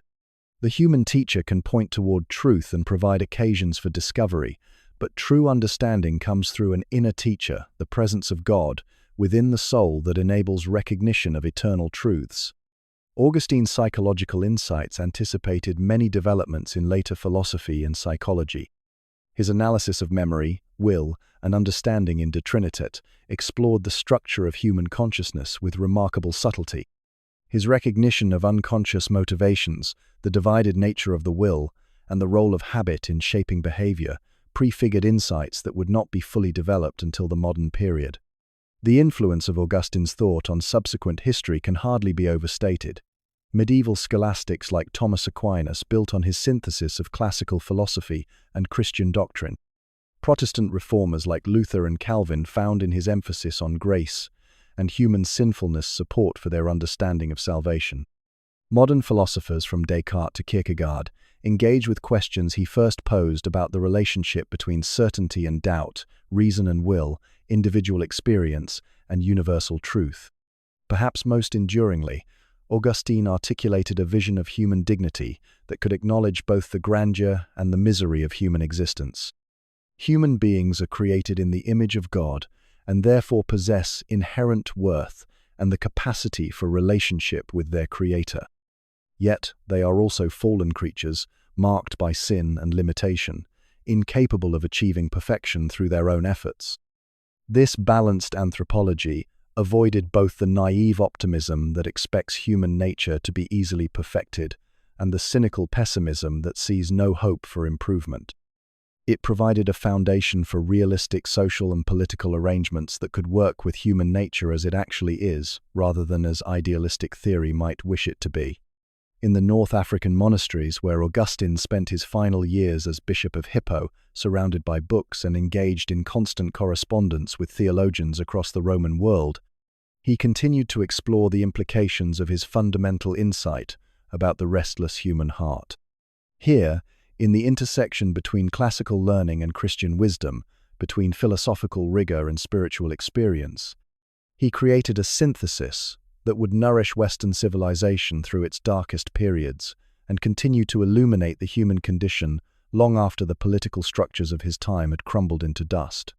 The Augustinian recognition that true fulfillment comes not from achieving earthly goals but from finding rest in the eternal source of all goodness continues to challenge and console those who, like him, discover that the heart's deepest longings point beyond the temporal toward the transcendent realm, where alone they can find their true home. Ibn Sina, AVICENNA, Medicine of the Soul. In the candlelit libraries of Bukhara and Isfahan, where the scent of parchment mingles with incense and the soft scratch of reed pens fills the night air, Abu Ali al-Hussein ibn Sina pursued a vision of knowledge that would bridge the earthly and the eternal. Known in the Latin West as Avicenna, this 11th century Persian polymath embodied the golden age of Islamic learning, when scholars from Baghdad to Cordoba were preserving, translating, and extending the philosophical heritage of ancient Greece, while developing new insights that would reshape human understanding. Ibn Sina was born in 980 CE near Bukhara, in what is now Uzbekistan, during the height of the Abbasid cultural renaissance. The Islamic world of his time was a vast network of cities connected by trade routes and intellectual exchange, where Arabic served as the language of learning much as Latin would later serve medieval Europe. In this cosmopolitan environment, scholars had access to Greek philosophical texts that had been lost in the West, along with Persian, Indian, and emerging Islamic sources that opened new avenues for inquiry. The young Ibn Sina displayed an extraordinary aptitude for learning that would become legendary. By age 10, he had memorized the entire Quran. By 16, he was practicing medicine and had begun his systematic study of philosophy. His autobiography, one of the first in Islamic literature, describes sleepless nights spent wrestling with Aristotle's metaphysics, until a chance encounter with al-Farabi's commentary suddenly illuminated what had seemed incomprehensible.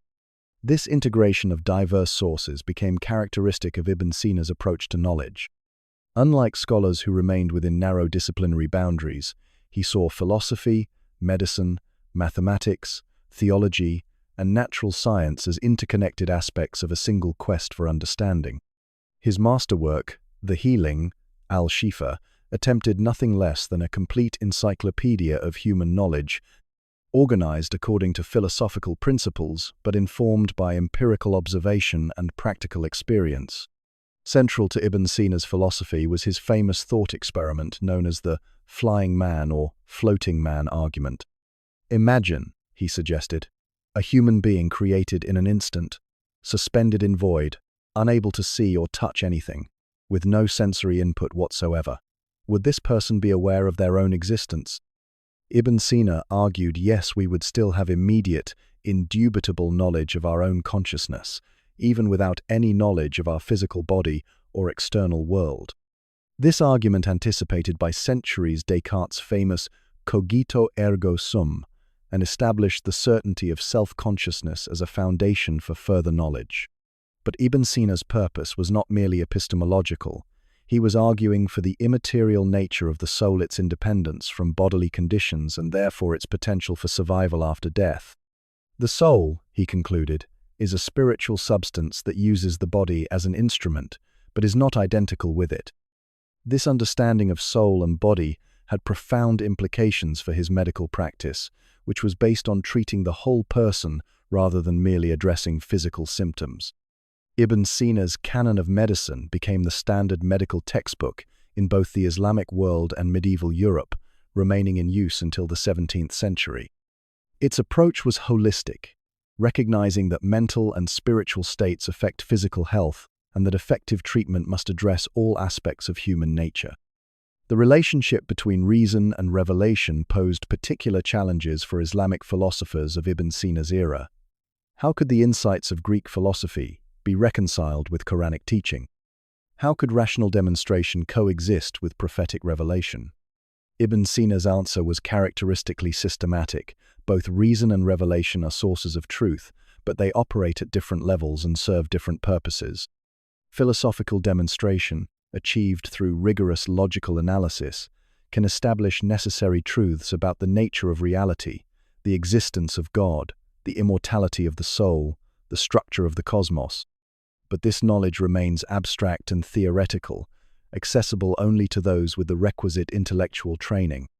Prophetic revelation, by contrast, presents the same truths in symbolic and narrative form that can guide the conduct of ordinary people and inspire them to virtuous action.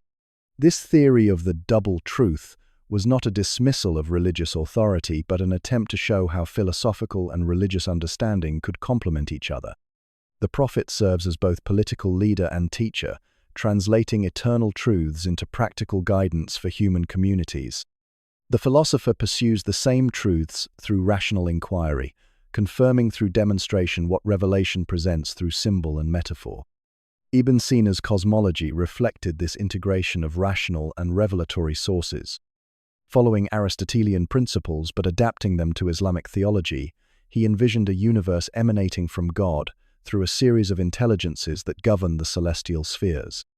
Each intelligence represents a stage in the unfolding of divine creativity, from the pure unity of God down to the material world of generation and corruption. This emanationist scheme solved several theological problems, while preserving both divine transcendence and cosmic order. God remains utterly beyond the physical universe, untouched by change or multiplicity, yet is the ultimate source of all existence. The intermediate intelligences serve as mediators, explaining how the perfect simplicity of the divine can give rise to the complexity and multiplicity of the created world. Human beings occupy a unique position in this cosmic hierarchy. Unlike the celestial intelligences, which are pure intellect, and unlike animals, which are pure material nature, humans combine both rational and animal capacities. This gives them the potential for either spiritual ascent toward union with the divine intellect or degradation through absorption in material concerns. The goal of human life, according to Ibn Sina, is the perfection of the rational soul through the acquisition of knowledge and the practice of virtue. This perfection is both individual and cosmic. As human beings develop their intellectual capacities, they participate more fully in the divine intellect that governs the universe. The highest human achievement is the mystical union with the active intellect, the cosmic intelligence that illuminates human reason and makes knowledge possible. This emphasis on intellectual perfection distinguished Ibn Sina from more mystically oriented Islamic thinkers of his time. While he acknowledged the validity of mystical experience, he maintained that philosophical demonstration provides a more reliable path to truth than subjective spiritual states.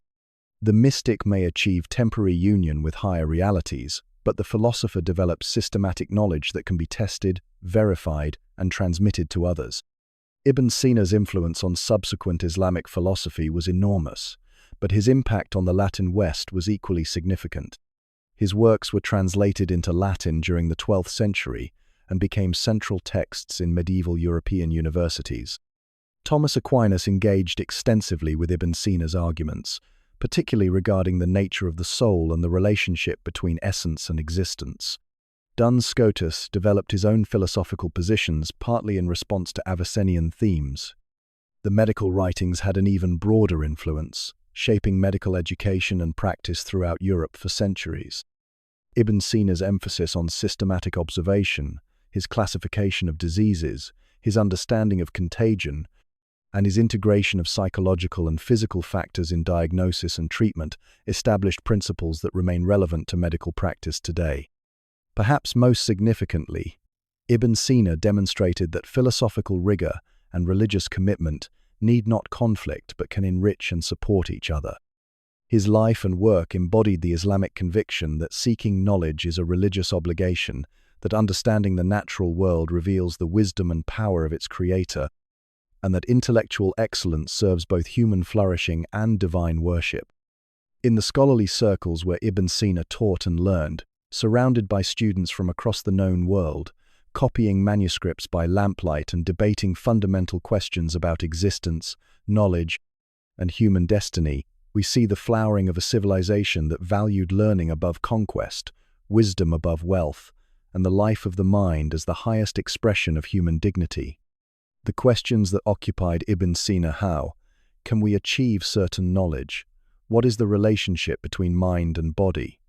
How can individual human lives find meaning within the cosmic order? Remain central to philosophical inquiry today. His answers, developed through patient synthesis of diverse traditions and careful attention to both rational argument and empirical observation, continue to illuminate these perennial concerns while reminding us that the search for truth transcends cultural and religious boundaries. Ibn Rushd, Averroes' Reason in Andalusia. In the courtyard of the Great Mosque of Córdoba, where horseshoe arches frame pools of sunlight and the gentle splash of fountains provides a counterpoint to scholarly conversation, Abu al-Walid ibn Rushd pursued his lifelong mission to demonstrate that reason and revelation could coexist in perfect harmony. Known in the Latin West as Averroes, this 12th-century Andalusian philosopher would become both the last great representative of classical Islamic philosophy and the thinker who transmitted Aristotelian thought to medieval Christendom, earning him the title the Commentator for his exhaustive analyses of the Greek master's works. Ibn Rushd was born in 1126 in Córdoba, the intellectual capital of Al-Andalus, the Islamic civilization that had flourished in Spain for over 4 centuries. This was a world of extraordinary cultural synthesis, where Muslim, Christian, and Jewish scholars worked together to preserve and extend the philosophical traditions of antiquity. Libraries in Córdoba contained hundreds of thousands of volumes, schools attracted students from across Europe and North Africa, and the cosmopolitan atmosphere fostered innovations in philosophy, science, medicine, and the arts. Yet this was also a world under pressure. Christian kingdoms in the north were gradually reconquering Islamic territories, while from the south, more rigid Islamic movements like the Almoravids and Almohads brought purified versions of the faith that viewed philosophical speculation with suspicion. Ibn Rushd lived through this transitional period, watching the civilization he loved come under attack from both external enemies and internal critics who saw reason as a threat to religious orthodoxy. The young Ibn Rushd received the broad education typical of the Islamic elite, studying Quranic commentary, Islamic law, medicine, mathematics, and philosophy. Like Ibn Sina before him, he saw these disciplines as interconnected aspects of a unified search for truth. But where Ibn Sina had emphasized the mystical dimensions of philosophy, Ibn Rushd focused on reason's capacity to demonstrate eternal truths through careful analysis and logical argument. His approach to philosophy was distinctively Aristotelian, but not uncritically so. Ibn Rushd believed that Aristotle had achieved the highest level of human understanding possible through natural reason alone. Yet he also recognized that Aristotle's interpreters, including the influential Ibn Sina, had sometimes misunderstood or distorted the master's teachings. Much of Ibn Rushd's philosophical work consisted of careful commentaries designed to recover the authentic Aristotelian position from layers of accumulated misinterpretation. This scholarly method reflected Ibn Rushd's conviction that truth is one, regardless of the source from which it comes. If Aristotle's demonstrations are valid, then they must be compatible with revealed truth, since both reason and revelation ultimately derive from God. Apparent conflicts between philosophy and religion arise from misunderstanding one or both sources, not from any genuine contradiction between them. The question of apparent contradictions between reason and revelation had troubled Islamic thinkers for centuries. Some, like al-Ghazali, had argued that philosophical speculation led to conclusions incompatible with Islamic doctrine and should therefore be abandoned. Others, like Ibn Sina, had proposed that philosophical and religious truth existed on different levels, each valid within its own sphere. Ibn Rushd rejected both approaches, insisting instead that properly understood philosophy and properly interpreted revelation must agree. This position required sophisticated hermeneutical principles for reading sacred texts. Ibn Rushd distinguished between three levels of discourse: demonstrative, philosophical, dialectical, theological, and rhetorical, popular preaching. The Quran employs all three levels, adapting its message to different audiences and different intellectual capacities. What appears to be a literal statement in one context may be metaphorical in another, and what seems like a contradiction may actually represent different levels of understanding the same truth. For example, the Quran speaks of God as having hands, eyes, and other physical attributes, while philosophical demonstration proves that God must be incorporeal. Rather than seeing this as a contradiction, Ibn Rushd argued that the anthropomorphic language serves to make divine realities accessible to ordinary believers, while philosophical analysis reveals the deeper truth that these expressions symbolize divine power, knowledge, and other attributes that transcend physical embodiment. This approach allowed Ibn Rushd to defend philosophical inquiry while maintaining his credentials as an orthodox Muslim. Unlike some medieval Christian philosophers who saw reason as a preparation for faith, Ibn Rushd viewed philosophical demonstration as achieving the same truths that revelation presents in different form. The philosopher who proves God's existence through cosmological argument reaches the same conclusion as the believer who accepts it on the authority of Scripture. Ibn Rushd's political philosophy reflected similar concerns with the relationship between theoretical truth and practical governance. Following Plato's Republic, he argued that the ideal state would be ruled by philosopher, kings who understand both the theoretical principles of justice and the practical requirements of human nature. Such rulers would use religion as a tool for moral education, presenting eternal truths in forms that inspire virtue and social cohesion among citizens who lack philosophical training. This was not cynical manipulation, but recognition that different people have different intellectual capacities and require different forms of guidance. The philosopher seeks truth for its own sake and finds happiness in contemplation. The ordinary citizen needs concrete guidance for action and finds fulfillment in virtuous activity within a well-ordered community. Religion serves both needs by presenting truth in accessible form while promoting the virtues necessary for social harmony. Ibn Rushd's medical and scientific works demonstrated the same commitment to rational inquiry, guided by careful observation. His medical treatise, Generalities, Kulliyat, integrated Aristotelian theory with clinical experience, emphasizing the importance of understanding general principles while remaining attentive to the particular circumstances of individual patients. His astronomical works challenged certain aspects of Ptolemaic theory based on mathematical analysis and observational evidence. Throughout all his intellectual work, Ibn Rushd maintained that the highest human activity is the pursuit of knowledge through rational demonstration. This pursuit serves both individual fulfillment and divine worship, since understanding the creation reveals the wisdom and power of the Creator. The philosopher who grasps the eternal laws governing natural phenomena participates in some measure in the divine intellect that established those laws. This vision of philosophy as both natural human activity and religious obligation would have profound influence on medieval European thought. Ibn Rushd's commentaries on Aristotle were translated into Latin and Hebrew, becoming standard texts in Christian and Jewish universities. Thinkers like Thomas Aquinas engaged extensively with Ibn Rushd's interpretations, sometimes accepting and sometimes rejecting his conclusions, but always taking them seriously as sophisticated attempts to understand fundamental questions about reality, knowledge, and human nature. The impact was not merely academic. Ibn Rushd's defense of reason's autonomy within its proper sphere contributed to the development of natural philosophy and empirical science in medieval Europe.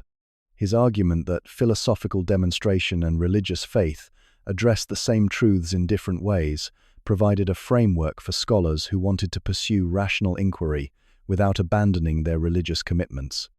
Yet Ibn Rushd's own career illustrated the fragility of the synthesis he championed. As political pressure mounted against philosophical speculation in Al-Andalus, his works were condemned and burned by religious authorities. He spent his final years in exile, watching the civilization that had nurtured his intellectual development succumb to forces that viewed reason as a threat rather than an ally to faith. The tragedy of Ibn Rushd's later life was not merely personal but cultural, loss of a tradition that had successfully integrated diverse sources of wisdom in pursuit of comprehensive understanding. The libraries of Cordoba, with their Greek philosophical texts alongside Arabic scientific treatises and Hebrew commentaries, represented a model of intellectual cooperation that would not be seen again for centuries. In the quiet corners of the mosque Cathedral of Cordoba, where Christian altars now stand among Islamic arches, visitors can still sense something of the world. Ibn Rushd inhabited a world where different traditions of thought encountered each other in an atmosphere of mutual respect and shared commitment to truth. Here, in the synthesis of Greek reason and Abrahamic faith, of theoretical speculation and practical wisdom, of individual inquiry and communal responsibility, we glimpse the possibility of a philosophy that serves both human flourishing and divine worship, demonstrating that the love of wisdom need not compete with the worship of God, but can be its highest expression. Thomas Aquinas' Light in the Cathedral. In the stone cloisters of the University of Paris, where young scholars from across Christendom gathered to debate the great questions of existence, a tall, quiet Dominican friar was creating the most comprehensive philosophical synthesis the medieval world would know. Thomas Aquinas, working in the 13th century when Gothic cathedrals were reaching toward heaven and Aristotelian texts were flooding into Latin Christendom, undertook the monumental task of demonstrating that reason and faith could work together to illuminate the deepest mysteries of existence.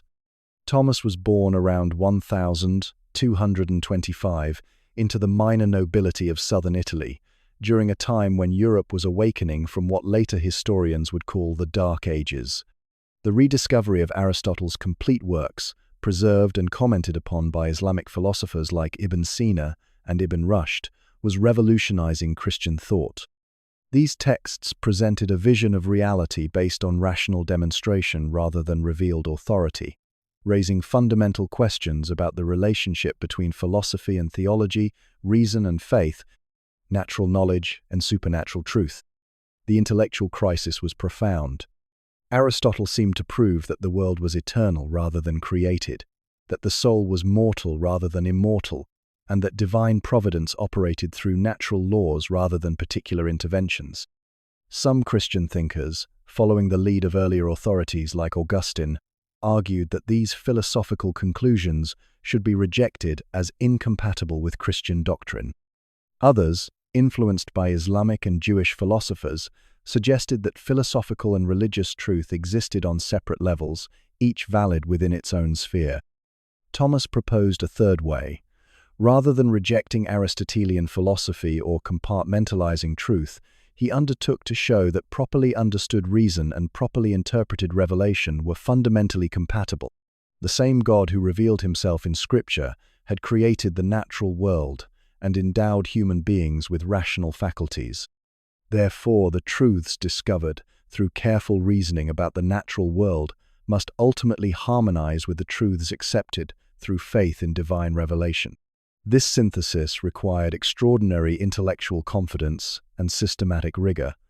Thomas needed to master not only the Christian theological tradition represented by Augustine and the Church Fathers, but also the complete corpus of Aristotelian philosophy as interpreted by generations of Islamic and Jewish commentators. He had to demonstrate that Greek philosophical methods could serve Christian purposes without distorting either the philosophical conclusions or the religious commitments that guided his inquiry. The foundation of Thomas's system was his understanding of the relationship between philosophy and theology as distinct but related sciences. Philosophy proceeds through natural reason from principles known through experience and logical analysis. Theology proceeds through faith from principles known through divine revelation. Each discipline has its own proper methods and reaches its own legitimate conclusions, but both are ordered toward the same ultimate goal: understanding the truth about God, human nature, and the purpose of existence. Some truths can be known through reason alone: the existence of God, the immortality of the soul, the basic principles of natural law. These constitute what Thomas called the preambles of faith, rational demonstrations that support but do not depend upon revealed doctrine. Other truths, the Trinity, the Incarnation, the details of salvation history can be known only through revelation and accepted through faith. But even these mysteries of faith do not contradict reason. They simply exceed its natural capacity. Thomas's famous 5 ways for demonstrating God's existence exemplify this method. Each argument proceeds from observable features of the natural world: motion, efficient causation, contingency, degrees of perfection, and purposive order to conclude that there must exist a first mover, first cause, necessary being, most perfect being, and supreme intelligence that we call God. These demonstrations do not prove everything that Christians believe about God, but they establish a rational foundation for further theological reflection. The first way argues from motion to a first mover. Everything in motion is moved by another, since nothing can be both in potency and in act with respect to the same characteristics simultaneously. But an infinite series of moved movers is impossible, so there must be a first mover that is pure act, itself unmoved.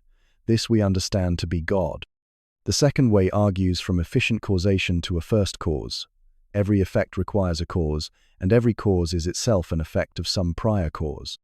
But an infinite regress of causes is impossible, so there must be a first efficient cause that is itself uncaused. This we understand to be God. The third way argues from contingency to necessity. Things in the world come into existence and pass out of existence. They are contingent rather than necessary. But if everything were contingent, there would have been a time when nothing existed, and then nothing could ever come to exist. Therefore, there must be something whose existence is necessary rather than contingent. This we understand to be God. These arguments reflect Thomas's conviction that the natural world provides genuine evidence for God's existence accessible to anyone willing to reason carefully about the implications of observable phenomena. They also illustrate his method of proceeding from effects to causes, from the known to the unknown, building systematic knowledge through patient analysis of experience. Thomas's understanding of human nature integrated Aristotelian psychology with Christian anthropology in equally sophisticated ways. Like Aristotle, he viewed the soul as the form of the body, the organizing principle that makes a physical substance into a living human being. But unlike Aristotle's interpreters who concluded that the soul therefore dies with the body, Thomas argued that the human soul's intellectual capacity demonstrates its spiritual nature and hence its ability to survive bodily death. This conclusion required careful analysis of what distinguishes human intellectual activity from animal sensation. When we understand universal concepts like justice, triangle, or human nature, we are grasping forms that transcend the particular material conditions in which they are encountered. This capacity for universal knowledge indicates that the intellect itself must be immaterial, since material organs can only receive material forms. The immaterial intellect, being independent of bodily organs, can survive the death of the body. Thomas's ethical theory built upon this understanding of human nature to develop a sophisticated account of natural law and virtue. Human beings have a natural end or purpose, the vision of God, that constitutes perfect happiness, and therefore have natural inclinations that direct them toward this end. Natural law consists of the principles of practical reason that guide us in pursuing our authentic good and avoiding what is genuinely harmful. The basic principle of natural law is that good is to be pursued and evil avoided. But what counts as truly good for human beings must be determined through careful analysis of human nature and natural inclinations. We naturally incline towards self-preservation, sexual reproduction and child-rearing, social cooperation, and the pursuit of truth about God. These inclinations, properly ordered by reason, provide the foundation for specific moral precepts that guide human conduct. This approach to ethics was neither purely deductive nor purely empirical, but combined rational analysis with attention to human experience and natural inclinations. Thomas recognized that moral knowledge, like all practical knowledge, requires both theoretical understanding and experiential wisdom. The person who understands principles of justice but has never faced difficult moral decisions lacks the practical wisdom necessary for consistently virtuous action. Thomas's political philosophy reflected similar attention to both theoretical principles and practical requirements. Government exists to promote the common good, which includes not only material prosperity and external security, but also the moral and intellectual development that enables human beings to achieve their supernatural destiny. This means that political authority has legitimate concerns with public morality and education, though it must respect the distinction between civil law and moral perfection. The ideal form of government combines elements of monarchy, aristocracy, and democracy-owned supreme ruler, guided by wise counselors and accountable to the community. This mixed constitution provides unity of command, while preventing the corruption that typically affects any single form of government. More importantly, it reflects the principle that political authority derives ultimately from God, but is mediated through natural human community and consent. The influence of Thomas's synthesis on subsequent Western thought can hardly be overstated. Medieval universities adopted his approach as the standard method for integrating philosophical and theological studies. Later, scholastic thinkers built upon his foundations while developing their own distinctive positions. Even the Protestant reformers, despite their criticisms of medieval theology, continued to use many of his philosophical arguments and methodological principles. Perhaps most significantly, Thomas demonstrated that serious intellectual work could serve religious purposes without sacrificing either rational rigor or spiritual commitment. His example encouraged generations of scholars to pursue natural knowledge as a form of divine worship, to see created reality as a book that reveals the wisdom and power of its creator, and to approach both philosophical and theological questions with confidence that patient inquiry, guided by appropriate methods, will lead toward truth. In the libraries of medieval universities, where flickering candles illuminated manuscripts containing the wisdom of ages, where students from different nations gathered to debate eternal questions, where prayer and study intermingled as complementary paths toward understanding, Thomas Aquinas created more than an academic system. He created a vision of learning as pilgrimage, of knowledge as gift, and of human reason as a participation in the divine light that illuminates all truth. The Gothic cathedrals rising in his lifetime, with their soaring arches and intricate stonework, their integration of engineering, precision, and artistic beauty, their combination of earthly craft and heavenly aspiration, provide a fitting architectural metaphor for the intellectual cathedral. Thomas constructed a systematic integration of human wisdom and divine revelation that continues to inspire those who believe that the love of truth ultimately leads to the source of all truth. Machiavelli, the silent Florentine. Along the banks of the Arno River, as twilight settles over the red-tiled roofs of Renaissance Florence, the ghost of Niccolò Machiavelli might still be found walking the streets where he once served the Republic, observed the rise and fall of princes, and wrote the works that would forever change how we understand political power.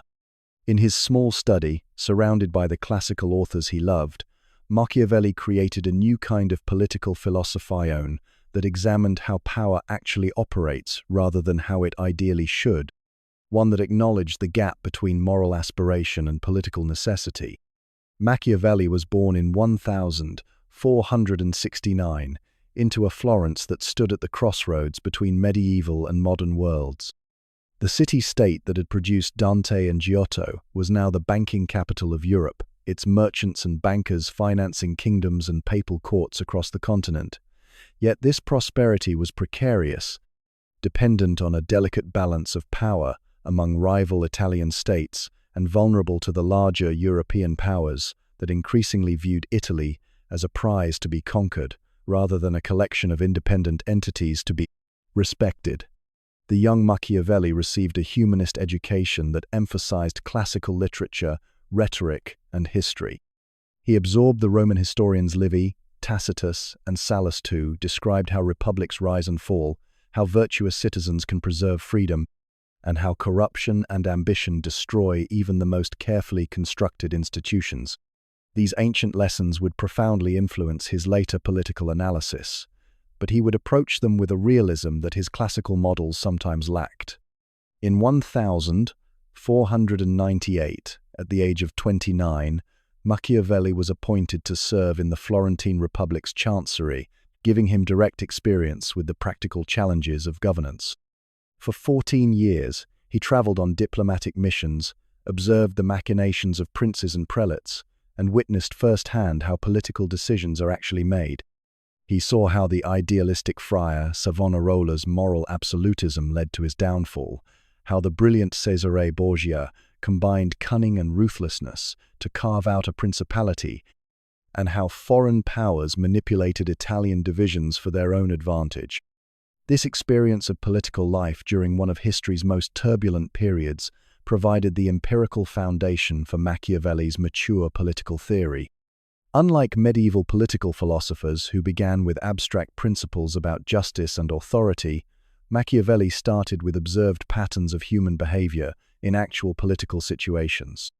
He was less interested in how rulers should behave in an ideal world than in how they must behave in the world as it actually exists. The fall of the Florentine Republic in 1512, the return of the Medici family to power, and Machiavelli's subsequent exile from political life provided the impetus for his greatest works. Forced into retirement at his small farm outside Florence, he began the systematic analysis of political experience that would result in The Prince, the Discourses on Livy, and other writings that established political science as an autonomous discipline distinct from both ethics and theology. The Prince, written in 1513 during the long evenings of his exile, represents Machiavelli's most concentrated analysis of political power and the methods required to acquire and maintain it. The work was ostensibly addressed to Lorenzo de' Medici, perhaps as an attempt to regain political favor, but its real audience was anyone seeking to understand the harsh realities of political leadership in a world where survival often depends on the willingness to act decisively in morally ambiguous circumstances. The central argument of The Prince is deceptively simple. Effective political leadership requires different virtues than private moral excellence. The prince who attempts to govern according to conventional Christian morality, always keeping promises, never using deception, treating enemies with mercy will likely destroy both himself and his state. Political effectiveness sometimes requires what Machiavelli calls the lion and the fox, the courage to use force when necessary, and the cunning to employ deception when beneficial. This separation of political prudence from private morality was profoundly shocking to contemporaries accustomed to medieval theories that saw political authority as divinely ordained and therefore subject to the same moral constraints that govern individual conduct. Machiavelli was not advocating immorality for its own sake. but rather recognizing that political leaders bear responsibilities that sometimes require them to choose between competing goods or to accept moral costs in order to prevent greater evils. The famous passage about whether it is better to be loved or feared illustrates this analysis. While being both loved and feared would be ideal, Machiavelli observes that this combination is rarely achievable. If forced to choose, a prince should prefer to be feared rather than loved, because fear depends on the prince's own actions, while love depends on the changeable sentiments of others. Yet the prince must avoid being hated, since hatred leads to conspiracies and rebellion. This advice emerges from Machiavelli's psychological realism about human nature. People are generally self-interested, fickle in their loyalties, and prone to deception when it serves their purposes. Political institutions must take account of these characteristics rather than assuming that appeals to virtue or religion will reliably motivate appropriate behavior. The successful prince creates incentives that align private interests with public goods, knowing that moral exhortation alone is insufficient to maintain order and security. Yet Machiavelli was not a cynical advocate of unlimited power or unprincipled opportunism. His analysis consistently emphasizes that effective political action serves legitimate purposes: the security of the state, the welfare of the people, the preservation of independence from foreign domination. The prince who uses questionable means purely for personal aggrandizement violates the logic of political effectiveness as much as the prince who allows moral scruples to prevent necessary action. The Discourses on Livy reveals the other side of Machiavelli's political vision, his preference for republican government, and his analysis of the conditions necessary for preserving popular liberty. While the prince examines how one person can effectively exercise power, the Discourses explores how communities can govern themselves through institutions that channel conflict constructively and prevent the concentration of power in any single individual or faction.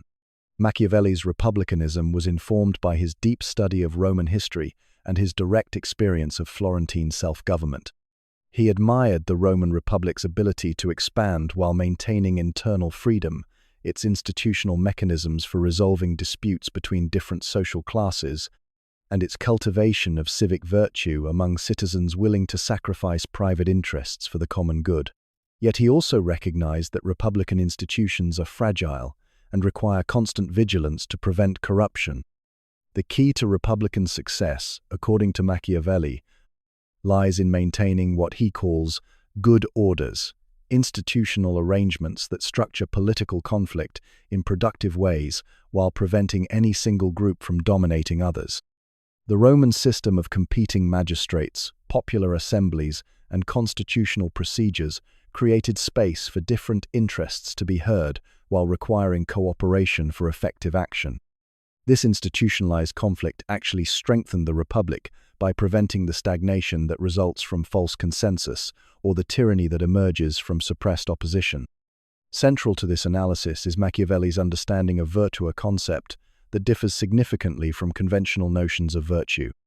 Political virtue involves the excellence appropriate to political action, the intelligence to understand complex situations, the courage to act decisively when action is required, the flexibility to adapt methods to changing circumstances, and the commitment to place public welfare above private interest. This kind of excellence cannot be reduced to following moral rules, but requires practical wisdom and the ability to choose appropriate means for legitimate ends. The decline of virtue leads inevitably to political corruption, not merely individual dishonesty, but the systematic subordination of public purposes to private interests. When citizens care more about personal wealth than common welfare, when leaders use public office for private advantage, when institutions become instruments of faction rather than vehicles for deliberation, the conditions for freedom disappear even if the formal structures of republican government remain. This analysis of corruption and renewal led Machiavelli to some of his most provocative conclusions about religion and politics. He argued that Christianity, with its emphasis on humility, forgiveness, and other worldly concerns, had weakened the civic spirit necessary for republican government. Ancient pagan religions, by contrast, had celebrated the kind of public-spirited action and competitive excellence that strengthened political communities. Yet Machiavelli recognized that religion serves important political functions, providing social cohesion, moral guidance for the majority of citizens who lack philosophical education, and ceremonial occasions that strengthen community bonds. The wise legislator will therefore cultivate religious observance, while ensuring that religious authority does not undermine the autonomy of political judgment or the primacy of civic obligations. This instrumentalist approach to religion, like his separation of political effectiveness from private morality, challenged fundamental assumptions about the relationship between temporal and spiritual authority that had structured medieval political thought. Machiavelli was creating space for a distinctively political realm governed by its own logic and responsible to its own standards of excellence. The influence of Machiavellian ideas extends far beyond academic political theory. Modern concepts of sovereignty, reason of state, and political realism all trace their origins to his systematic analysis of power and its requirements. The recognition that political action operates according to different standards than private moral conduct, while controversial, has become a fundamental assumption of modern political science and international relations theory. Yet Machiavelli's legacy remains contested. Critics argue that his separation of political effectiveness from moral constraints opens the door to tyranny and abuse of power. Defenders respond that his realism about power and human nature provides better guidance for achieving legitimate political goals than idealistic theories that ignore the constraints under which political leaders actually operate. Perhaps most importantly, Machiavelli demonstrated that political phenomena could be studied systematically, using the same methods of careful observation and logical analysis that were beginning to transform natural philosophy. By treating politics as an autonomous domain with its own principles and patterns, he helped establish the intellectual foundations for modern social science while challenging political actors to think more clearly about the relationship between means and ends in public life. In the quiet evening hours in his study outside Florence, as he conducted imaginary conversations with the classical authors whose works surrounded him, Machiavelli was doing more than analyzing the political crises of his own time. He was creating a new vocabulary for understanding the eternal tensions between power and justice, effectiveness and morality that characterize political life in every age. His insights continue to illuminate the choices facing anyone who seeks to act responsibly in the public realm, where good intentions must be combined with practical wisdom and moral aspirations must be tempered by recognition of what is actually possible in the world as we find it. René Descartes, Thinking Self. In a small, tiled room heated by a Dutch stove, while winter winds howled outside and snow covered the streets of a quiet German town, a young French soldier named René Descartes experienced what he would later describe as the most important day of his intellectual life. It was November 10, 1619, and Descartes had spent the day in intense meditation, questioning everything he had ever believed to be true. By evening, he had discovered what seemed to be an unshakable foundation for all knowledge, the simple recognition that even while doubting everything else, he could not doubt his own existence as a thinking being. This moment of insight would reshape not only Descartes' own philosophical development, but the entire trajectory of modern thought. Born in 1596 in the small French town of La Haye, Descartes lived during a period of extraordinary intellectual ferment. The medieval synthesis that had unified knowledge under religious authority was crumbling under pressure from new scientific discoveries, religious conflicts, and skeptical challenges to traditional beliefs. In this atmosphere of uncertainty, Descartes sought to establish philosophy on foundations as secure as those of mathematics, creating a new method for distinguishing truth from error. The young Descartes received an excellent education at the Jesuit College of La Flèche, where he studied mathematics, natural philosophy, and scholastic theology. Yet he found himself increasingly dissatisfied with the conflicting opinions and uncertain conclusions that characterized much of traditional learning. Unlike mathematics, where demonstrations led to certain conclusions that no reasonable person could doubt, philosophy seemed to produce endless disagreements and no settled knowledge. This dissatisfaction led Descartes to embark on what he called his method of systematic doubt, a radical procedure designed to clear away all uncertain beliefs and discover what, if anything, could serve as an indubitable foundation for knowledge. He resolved to reject as false anything that could possibly be doubted, no matter how slight the reason for doubt might be. Perhaps his senses sometimes deceived him, perhaps he was dreaming, perhaps an evil demon was systematically misleading him about the nature of reality. Under this methodical scrutiny, virtually all of Descartes' previous beliefs dissolved. The existence of the external world, the reliability of sense experience, even the truths of mathematics all became questionable when subjected to radical doubt. Yet in the very process of doubting, Descartes discovered something that could not coherently be doubted: his own existence as a thinking being. Even if he was completely mistaken about everything else, even if he was being systematically deceived, the very fact that he was thinking, doubting, and being deceived proved that he existed. This insight crystallized in the famous formula, cogito ergo sum, I think, therefore I am. The cogito, as philosophers call it, provided Descartes with the Archimedean point he had been seeking: a truth so certain that it could serve as the foundation for rebuilding the entire edifice of human knowledge. From this single indubitable certainty, he believed he could demonstrate the existence of God, establish the reliability of clear and distinct perceptions, and recover confidence in reason's ability to understand reality. The argument proceeded through careful stages.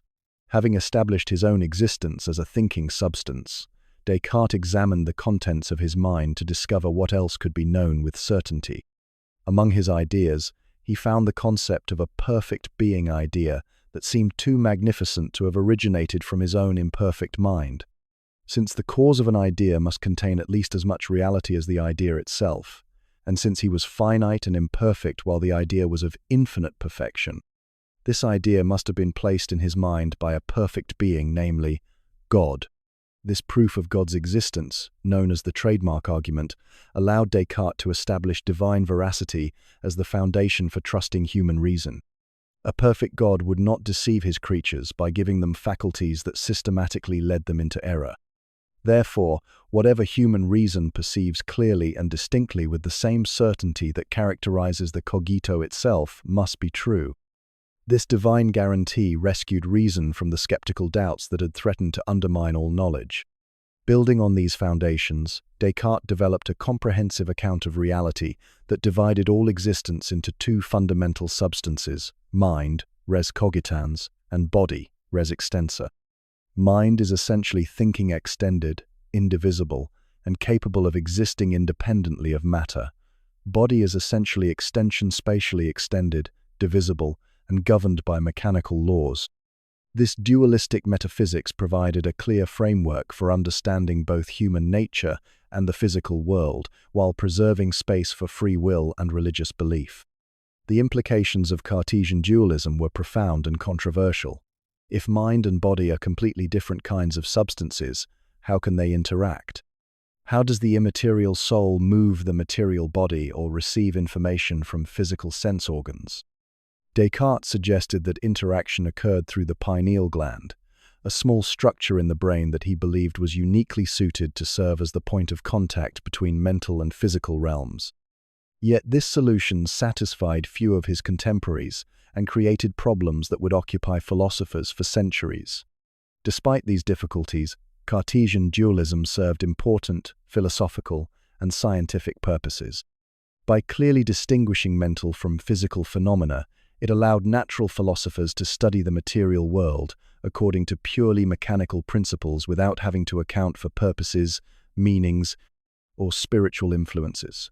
The physical universe became a vast machine, operating according to mathematical laws that human reason could discover and describe with geometric precision. This mechanistic vision of nature was powerfully expressed in Descartes' scientific works, which attempted to explain all physical phenomena from the circulation of blood to the formation of planets in terms of matter in motion, governed by mathematical laws. He proposed that space and matter were identical, there could be no empty space, that all motion was ultimately circular, and that complex phenomena resulted from the interaction of simple mechanical forces operating according to discoverable principles. The coordinate system that bears Descartes' name Cartesian coordinate exemplified his conviction that mathematics provided the key to understanding nature. By representing geometric figures algebraically and algebraic relationships geometrically, analytic geometry unified previously separate mathematical domains and provided powerful tools for solving problems in physics and engineering. This mathematical approach to nature would prove crucial to the scientific revolution that was transforming European intellectual life. Yet Descartes' philosophical method extended beyond natural science to encompass ethics, politics, and personal conduct. His discourse on method outlined a provisional morality designed to guide practical action while fundamental questions remained under investigation. This morality emphasized obedience to local customs and laws, moderation in desires and expectations, and the importance of changing oneself rather than trying to reform the world when circumstances proved difficult. This conservative approach to practical affairs reflected Descartes' recognition that philosophical certainty, while possible in principle, required extended investigation and careful adherence to proper method. Most people, most of the time, must act on the basis of probable beliefs rather than demonstrated truths. The wise person acknowledges this limitation while working toward greater clarity and certainty in those areas where such precision is achievable. The influence of Cartesian philosophy on subsequent thought can hardly be overstated. The emphasis on methodical doubt as a tool for achieving certainty shaped the development of empiricism, rationalism, and critical philosophy. The mind-body problem generated by Cartesian dualism motivated major philosophical systems from Spinoza and Leibniz to contemporary philosophy of mind. The mechanistic approach to nature provided conceptual foundations for classical physics and continues to influence scientific methodology. Perhaps most significantly, Descartes established the thinking self as the starting point for philosophical reflection, making consciousness and self-awareness central themes in modern philosophy. This turn to the subject marked a fundamental shift from medieval philosophy's emphasis on objective reality to modern philosophy's concern with how that reality appears to conscious experience. Questions about knowledge, meaning, and value increasingly became questions about the structures and capacities of human consciousness. Critics of Cartesian philosophy have challenged virtually every aspect of his system. Some argue that the cogito proves less than Descartes, claimed perhaps only that thinking is occurring, not that there is a substantial self that thinks. Others question whether clear and distinct perception provides reliable access to truth, or whether divine veracity can guarantee the validity of human reason. Still others argue that mind-body dualism creates more problems than it solves, and that a more unified understanding of human nature is required. Yet even critics acknowledge the historical importance of Descartes' philosophical revolution. By subjecting all beliefs to methodical scrutiny, by seeking to ground knowledge in indubitable foundations, and by developing systematic methods for distinguishing truth from error, he established intellectual standards and philosophical problems that continue to shape serious thinking about fundamental questions. In the quiet Dutch rooms where Descartes pursued his meditations, surrounded by the books and instruments that supported his investigations, the solitary thinker was creating more than a philosophical system. He was establishing a new relationship between the individual mind and the quest for truth. His conviction that careful reasoning by individual thinkers could achieve genuine knowledge of reality, independent of traditional authorities and cultural prejudices, helped establish the intellectual autonomy that characterizes modern thought. The coordinate geometry that maps every point in space according to its relationship to fixed axes provides a fitting metaphor for the Cartesian approach to knowledge, a systematic method for locating truth within the space of possible beliefs, using the thinking self as the fixed reference point from which all other certainties can be measured and understood. John Locke blank, Slate of Experience. In the quiet gardens of an English country estate, where oak trees cast dappled shadows across well-tended lawns and the distant sound of church bells marks the passage of peaceful hours, John Locke spent the latter years of his life reflecting on the ideas that would reshape humanity's understanding of knowledge, government, and human nature itself. This gentle, methodical thinker whose works read like extended conversations with a wise and patient friend, created a philosophy of extraordinary influence that would inspire revolutions, found nations, and fundamentally alter how we conceive the relationship between individual minds and the world they inhabit. Born in 1632 in the Somerset countryside, Locke lived through some of the most turbulent periods in English history. The civil war that led to Charles I's execution, the brief Commonwealth under Cromwell, the restoration of the monarchy, and the glorious revolution of 1688 all shaped his thinking about political authority and individual rights. Yet his approach to these momentous events was characteristic, careful, empirical, more interested in understanding the principles underlying political arrangements than in defending any particular faction or cause. Locke's education at Westminster School and Oxford University provided him with the traditional curriculum of classical languages, logic, and scholastic philosophy. But he found himself increasingly drawn to the experimental natural philosophy being developed by figures like Robert Boyle and Isaac Newton. This scientific approach, emphasizing careful observation, controlled experimentation, and systematic analysis of evidence, would profoundly influence his philosophical method and conclusions. The central project of Locke's philosophical career was examining the nature and limits of human understanding. Unlike Descartes, who had sought to establish certain knowledge through rational demonstration, Locke wanted to determine what kinds of knowledge are actually possible for beings like ourselves, given the capacities and limitations of human faculties. This more modest, but perhaps more realistic approach led him to conclusions that would revolutionize both philosophy and political practice. Locke's Essay Concerning Human Understanding, published in 1690, after nearly 20 years of development, begins with a systematic attack on the doctrine of innate ideas, the view, defended by Descartes and others, that human minds come equipped with certain concepts and principles present from birth. If such innate ideas existed, Locke argued, they should be universally acknowledged by all human beings. Yet careful observation reveals that different cultures hold radically different beliefs about morality, religion, and even basic logical principles. Instead of innate ideas, Locke proposed that the mind begins as a white paper, void of all characters, a blank slate on which experience writes through the twin sources of sensation and reflection. All of our concepts, from the simplest sensory qualities like red or sweet, to the most complex abstract ideas like justice or infinity, ultimately derive from the materials provided by sense experience and our reflection on the operations of our own minds. This empiricist theory of knowledge had profound implications for understanding human nature and social organization. If people are not born with fixed ideas about morality, politics, or religion, then these beliefs must be acquired through experience and education.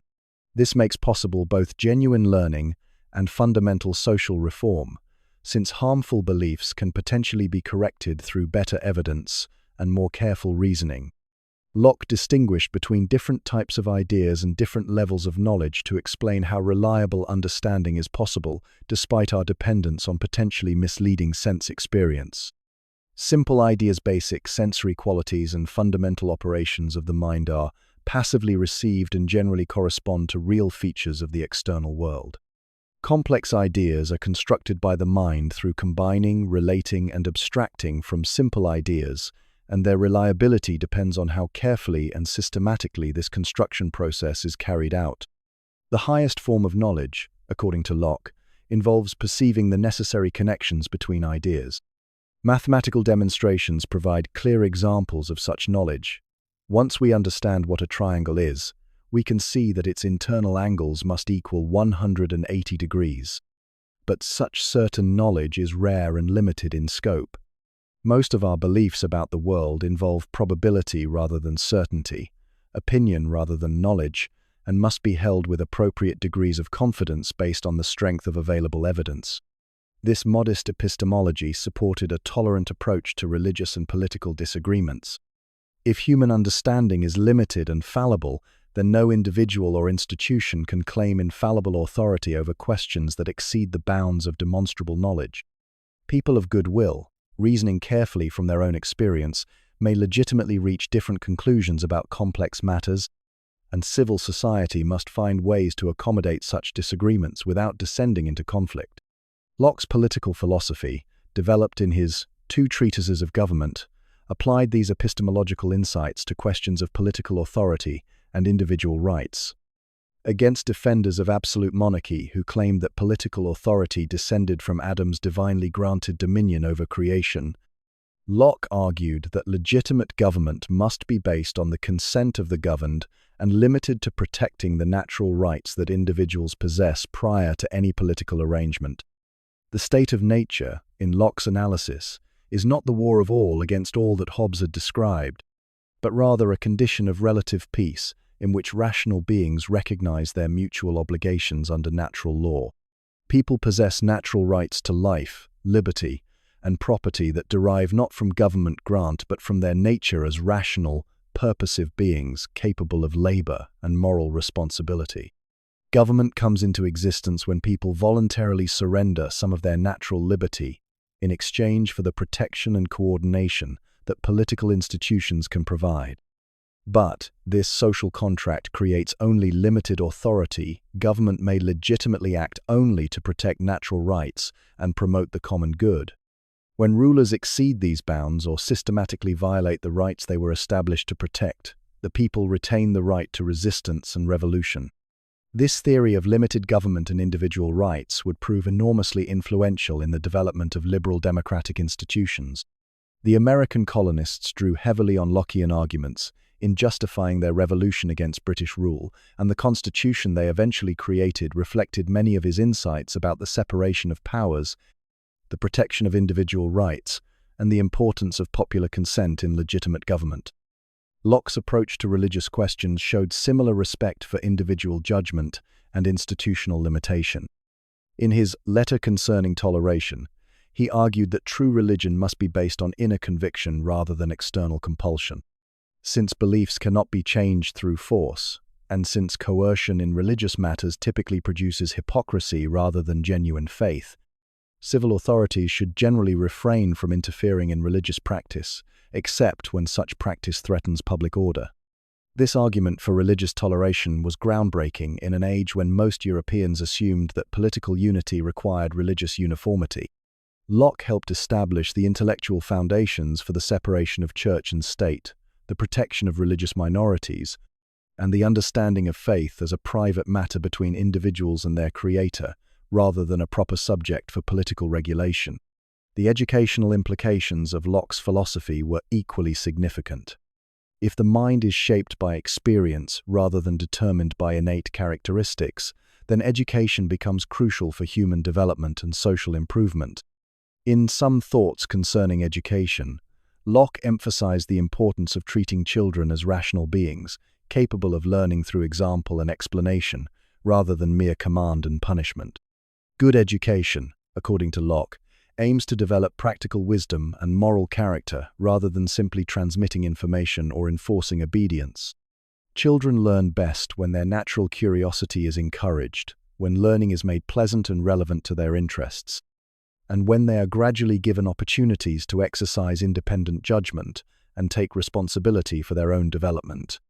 This child-centered approach to education would influence pedagogical reformers for centuries, from Rousseau to Dewey to contemporary advocates of progressive education.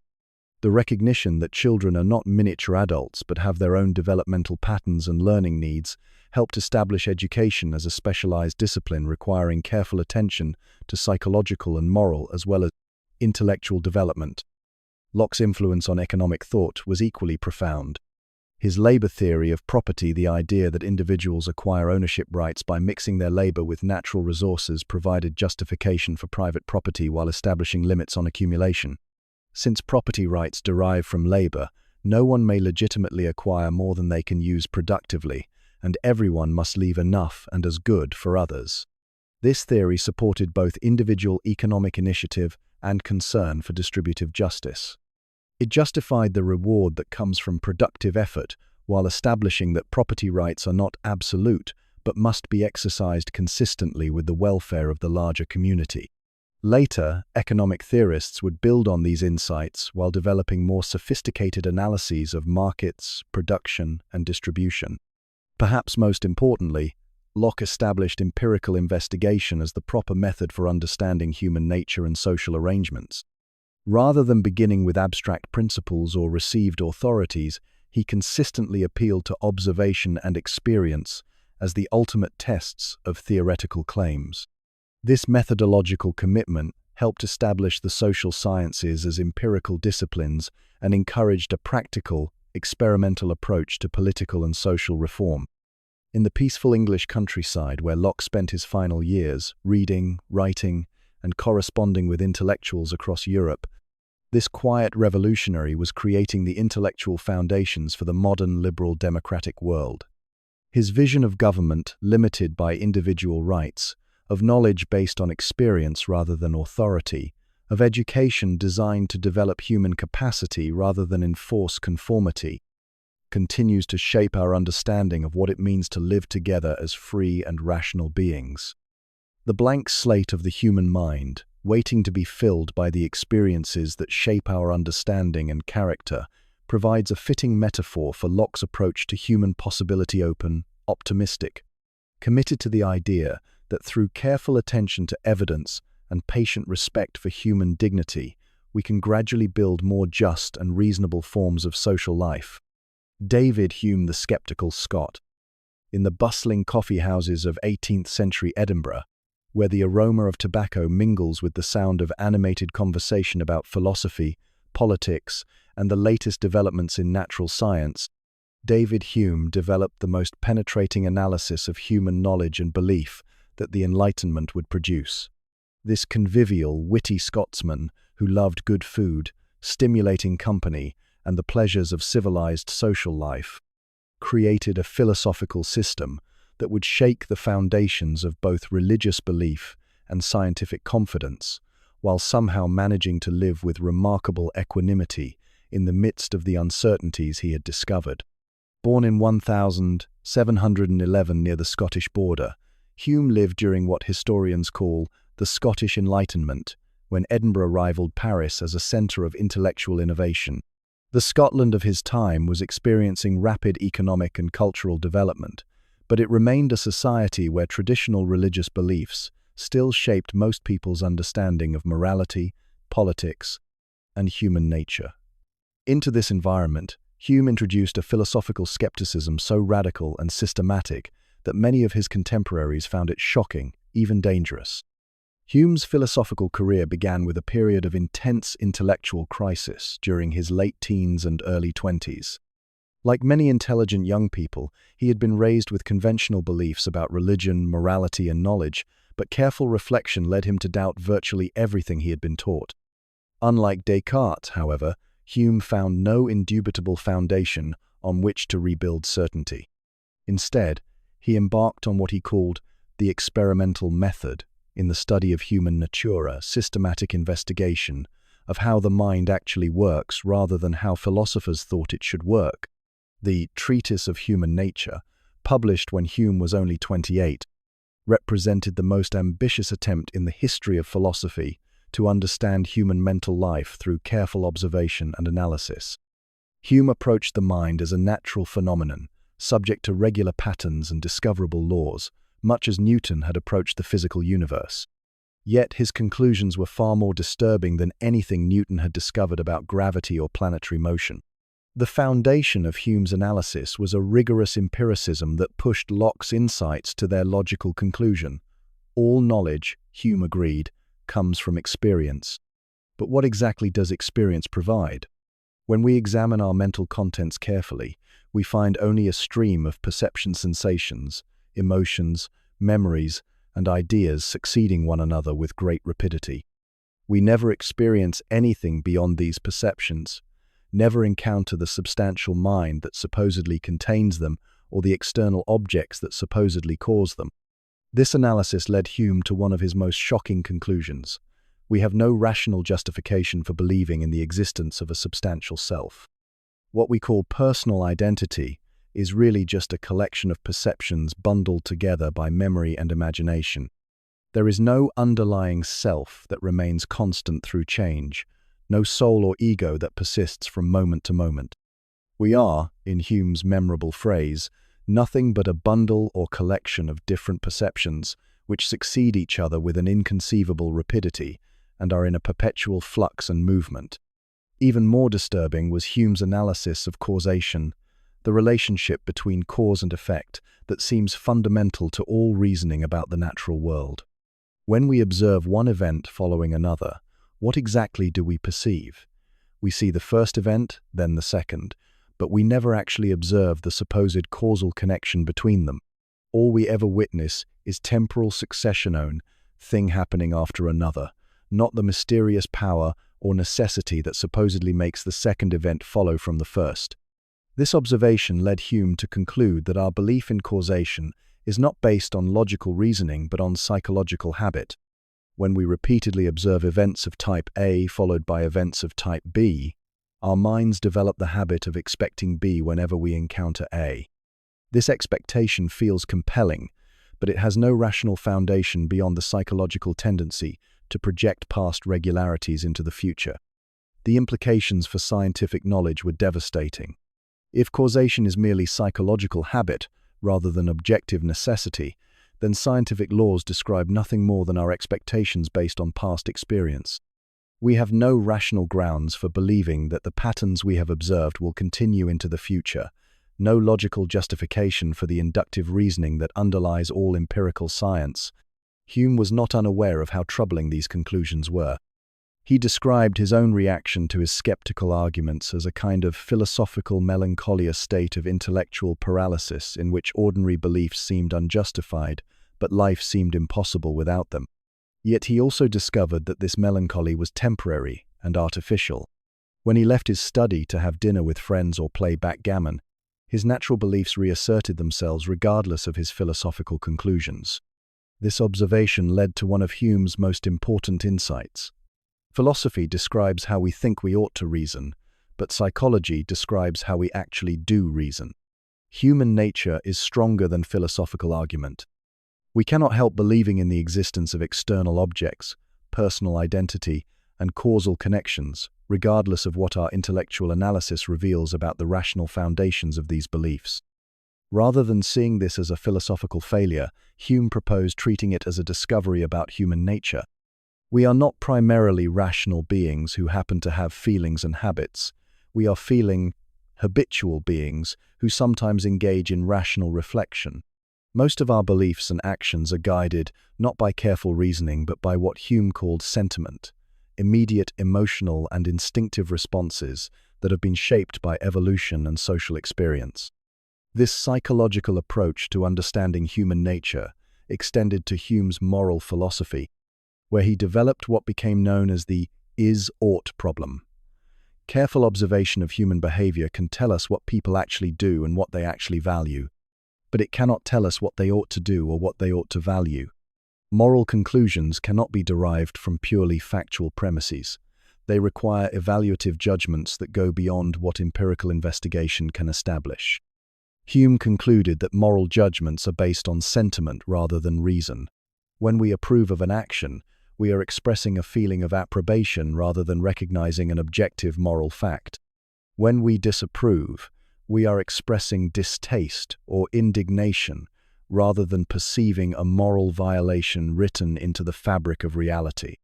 Morality is human, all too human a product of our emotional nature and social circumstances rather than eternal truth discoverable through philosophical analysis.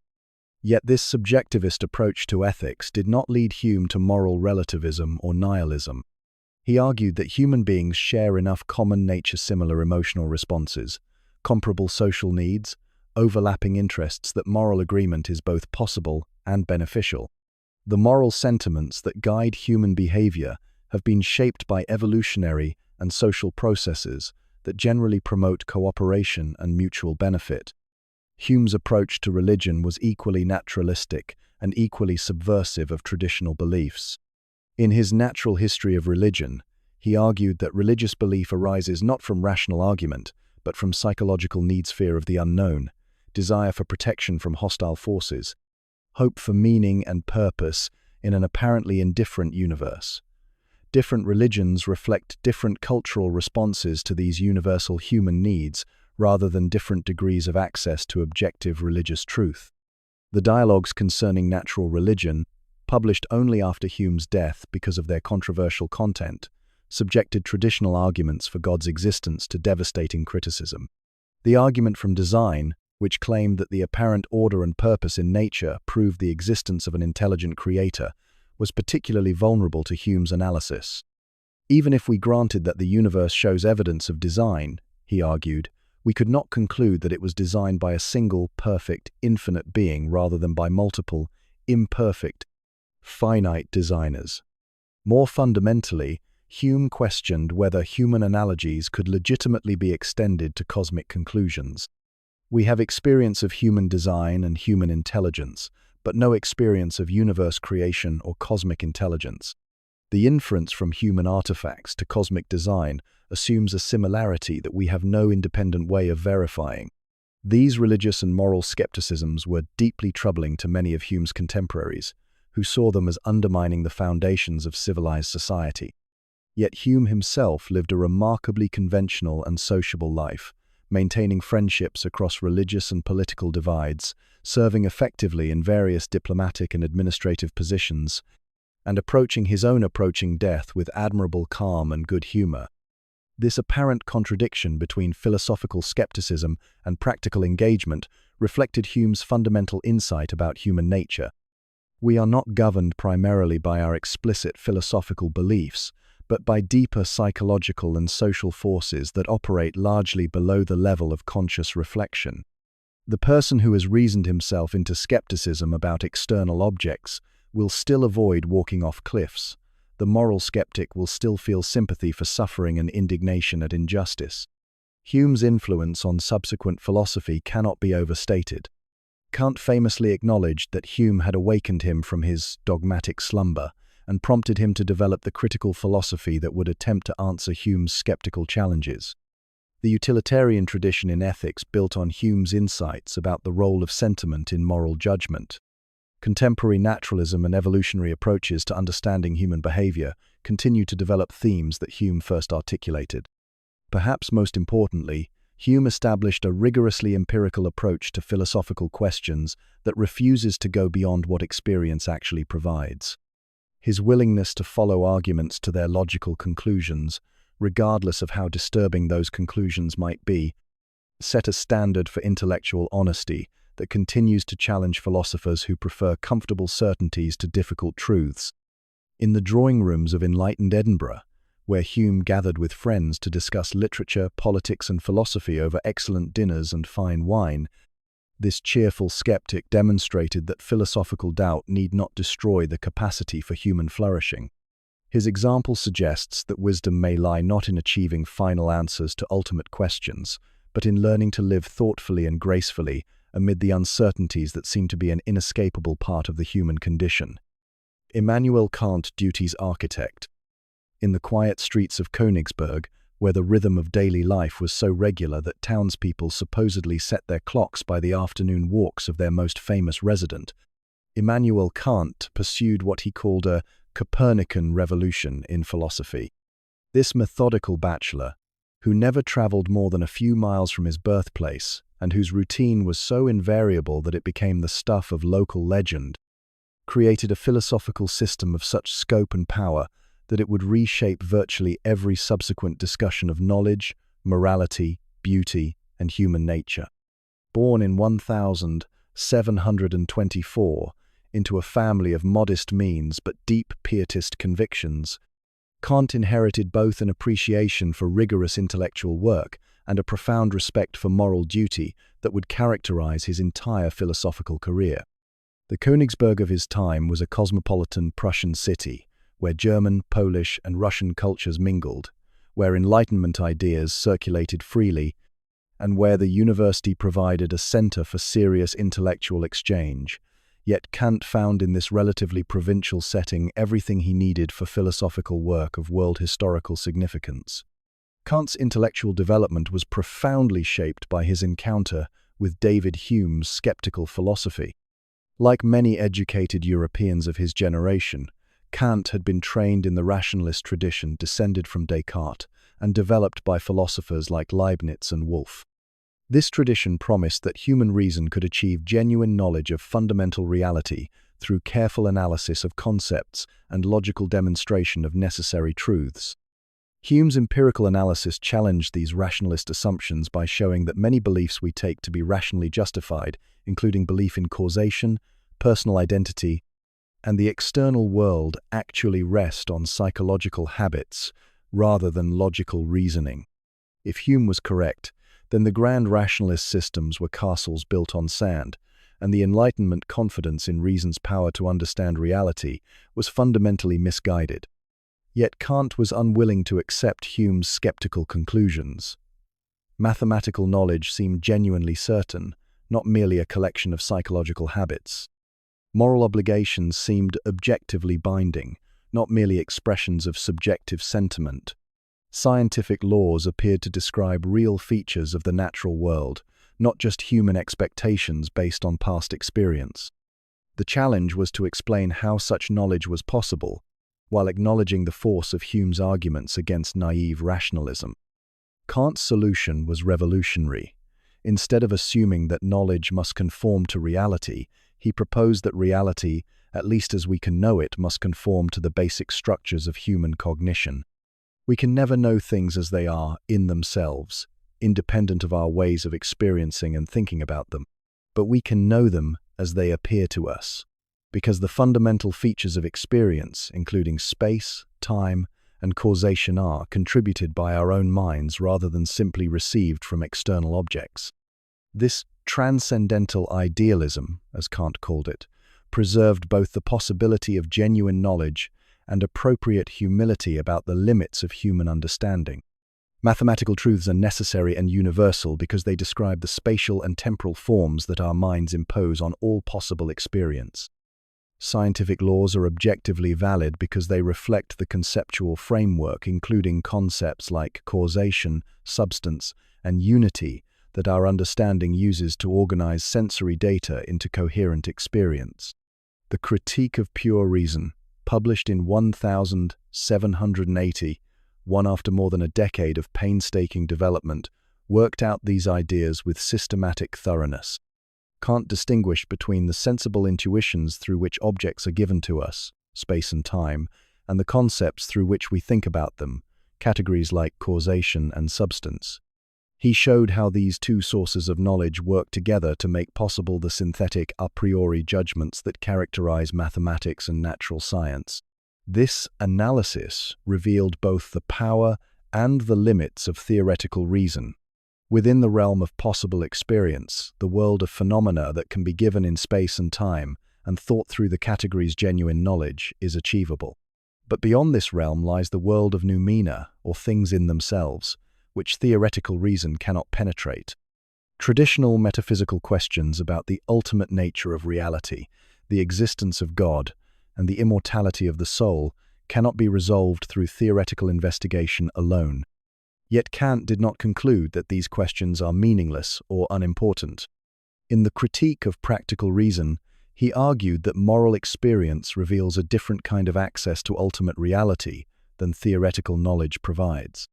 When we act from duty rather than inclination, when we recognize the unconditional authority of moral law, we demonstrate our freedom from the causal determinism that governs the natural world and thereby prove our membership in an intelligible realm beyond the phenomenal world that science describes.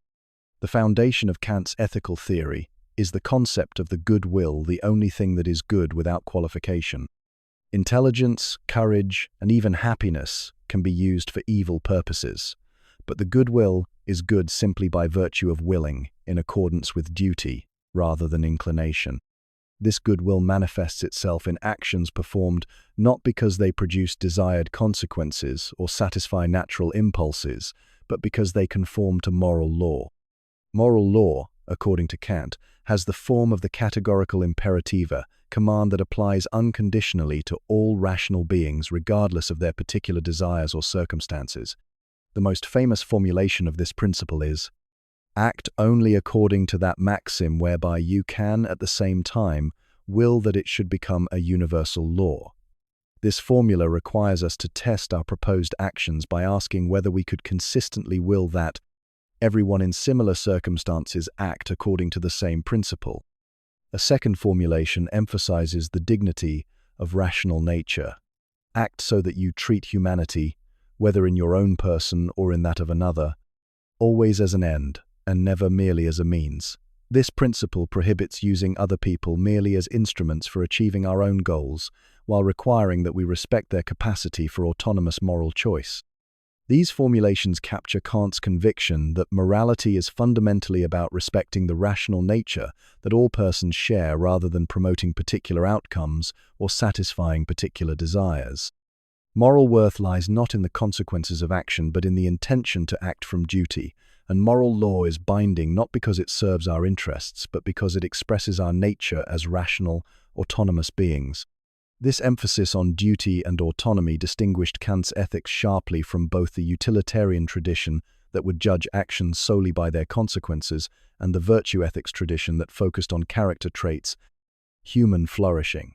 For Kant, morality is not about maximizing happiness or achieving excellence, but about respecting the dignity that rational beings possess simply by virtue of their capacity for moral choice.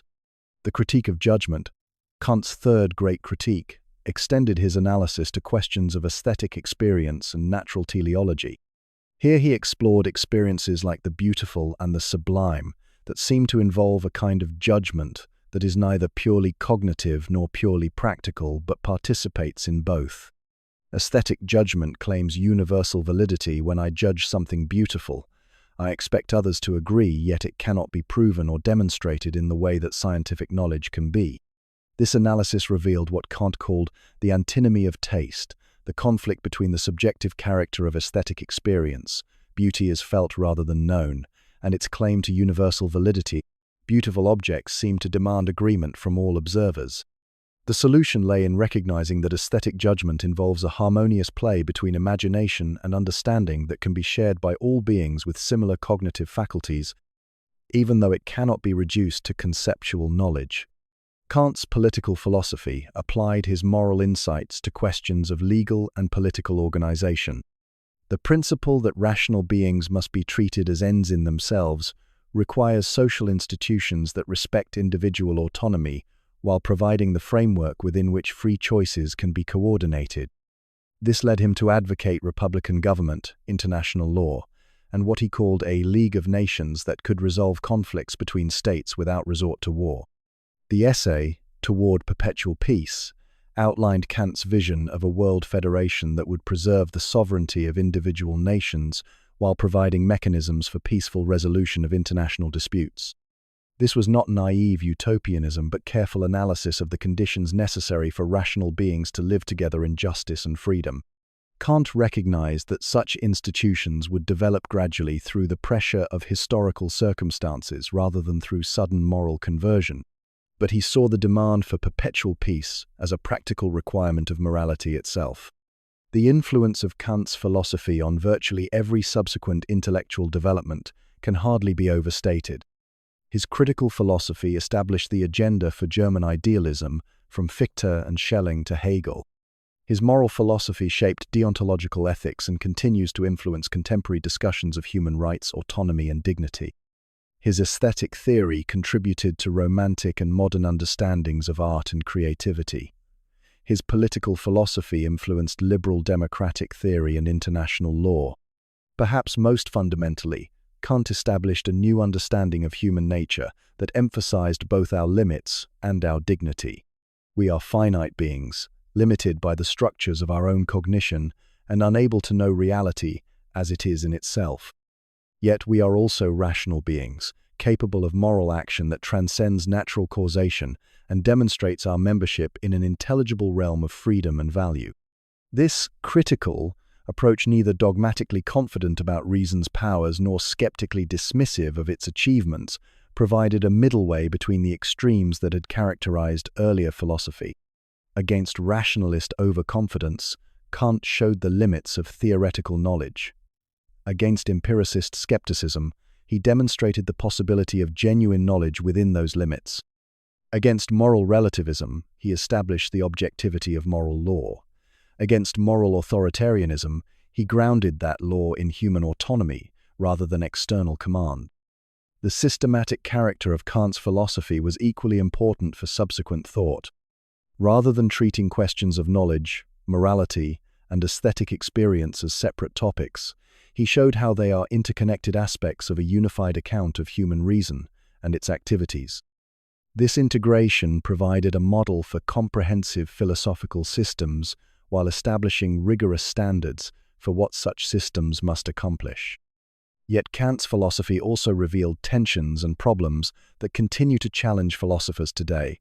The relationship between the phenomenal world we can know and the noumenal world we cannot know remains mysterious. The reconciliation of moral freedom with natural determinism seems as difficult after Kant as before. The derivation of specific moral duties from the categorical imperative proves more complex than Kant's examples suggest. These difficulties reflect not failures of Kant's system, but the genuine difficulty of the problems he addressed. His achievement was not to solve all philosophical questions once and for all, but to clarify what is at stake in these questions, and to establish criteria for judging proposed solutions. The Kantian approach careful analysis of the conditions that make experience possible, systematic attention to the limits and capacities of human faculties, respect for both the achievements and the boundaries of reason continues to provide guidance for philosophical investigation. In the study where Kant worked each morning before his daily walk, surrounded by the books and papers that occupied his methodical attention, this provincial professor was creating a revolution as significant as the political revolutions that were transforming his world. His conviction that human reason, properly understood and appropriately limited, could provide guidance for both knowledge and action without requiring external authority or traditional prejudice, helped establish the intellectual foundations for modern democratic society. The categorical imperative that commands us to act only according to principles we could will to be universal laws provides more than guidance for individual moral choice. Twait offers a vision of human community based on mutual respect and pride, shared commitment to rational principles. In this vision, the capacity for moral choice that all human beings possess becomes the foundation for social institutions that honor human dignity while promoting human flourishing. The clockwork regularity of Kant's own life, which became legendary among his contemporaries, reflected not narrow rigidity but disciplined devotion to the pursuit of wisdom. His example suggests that intellectual achievement requires not brilliant inspiration alone but patient, methodical work guided by clear principles and sustained over decades of careful investigation. In this sense, his life embodied the same respect for duty and commitment to rational principle that characterized his philosophical system.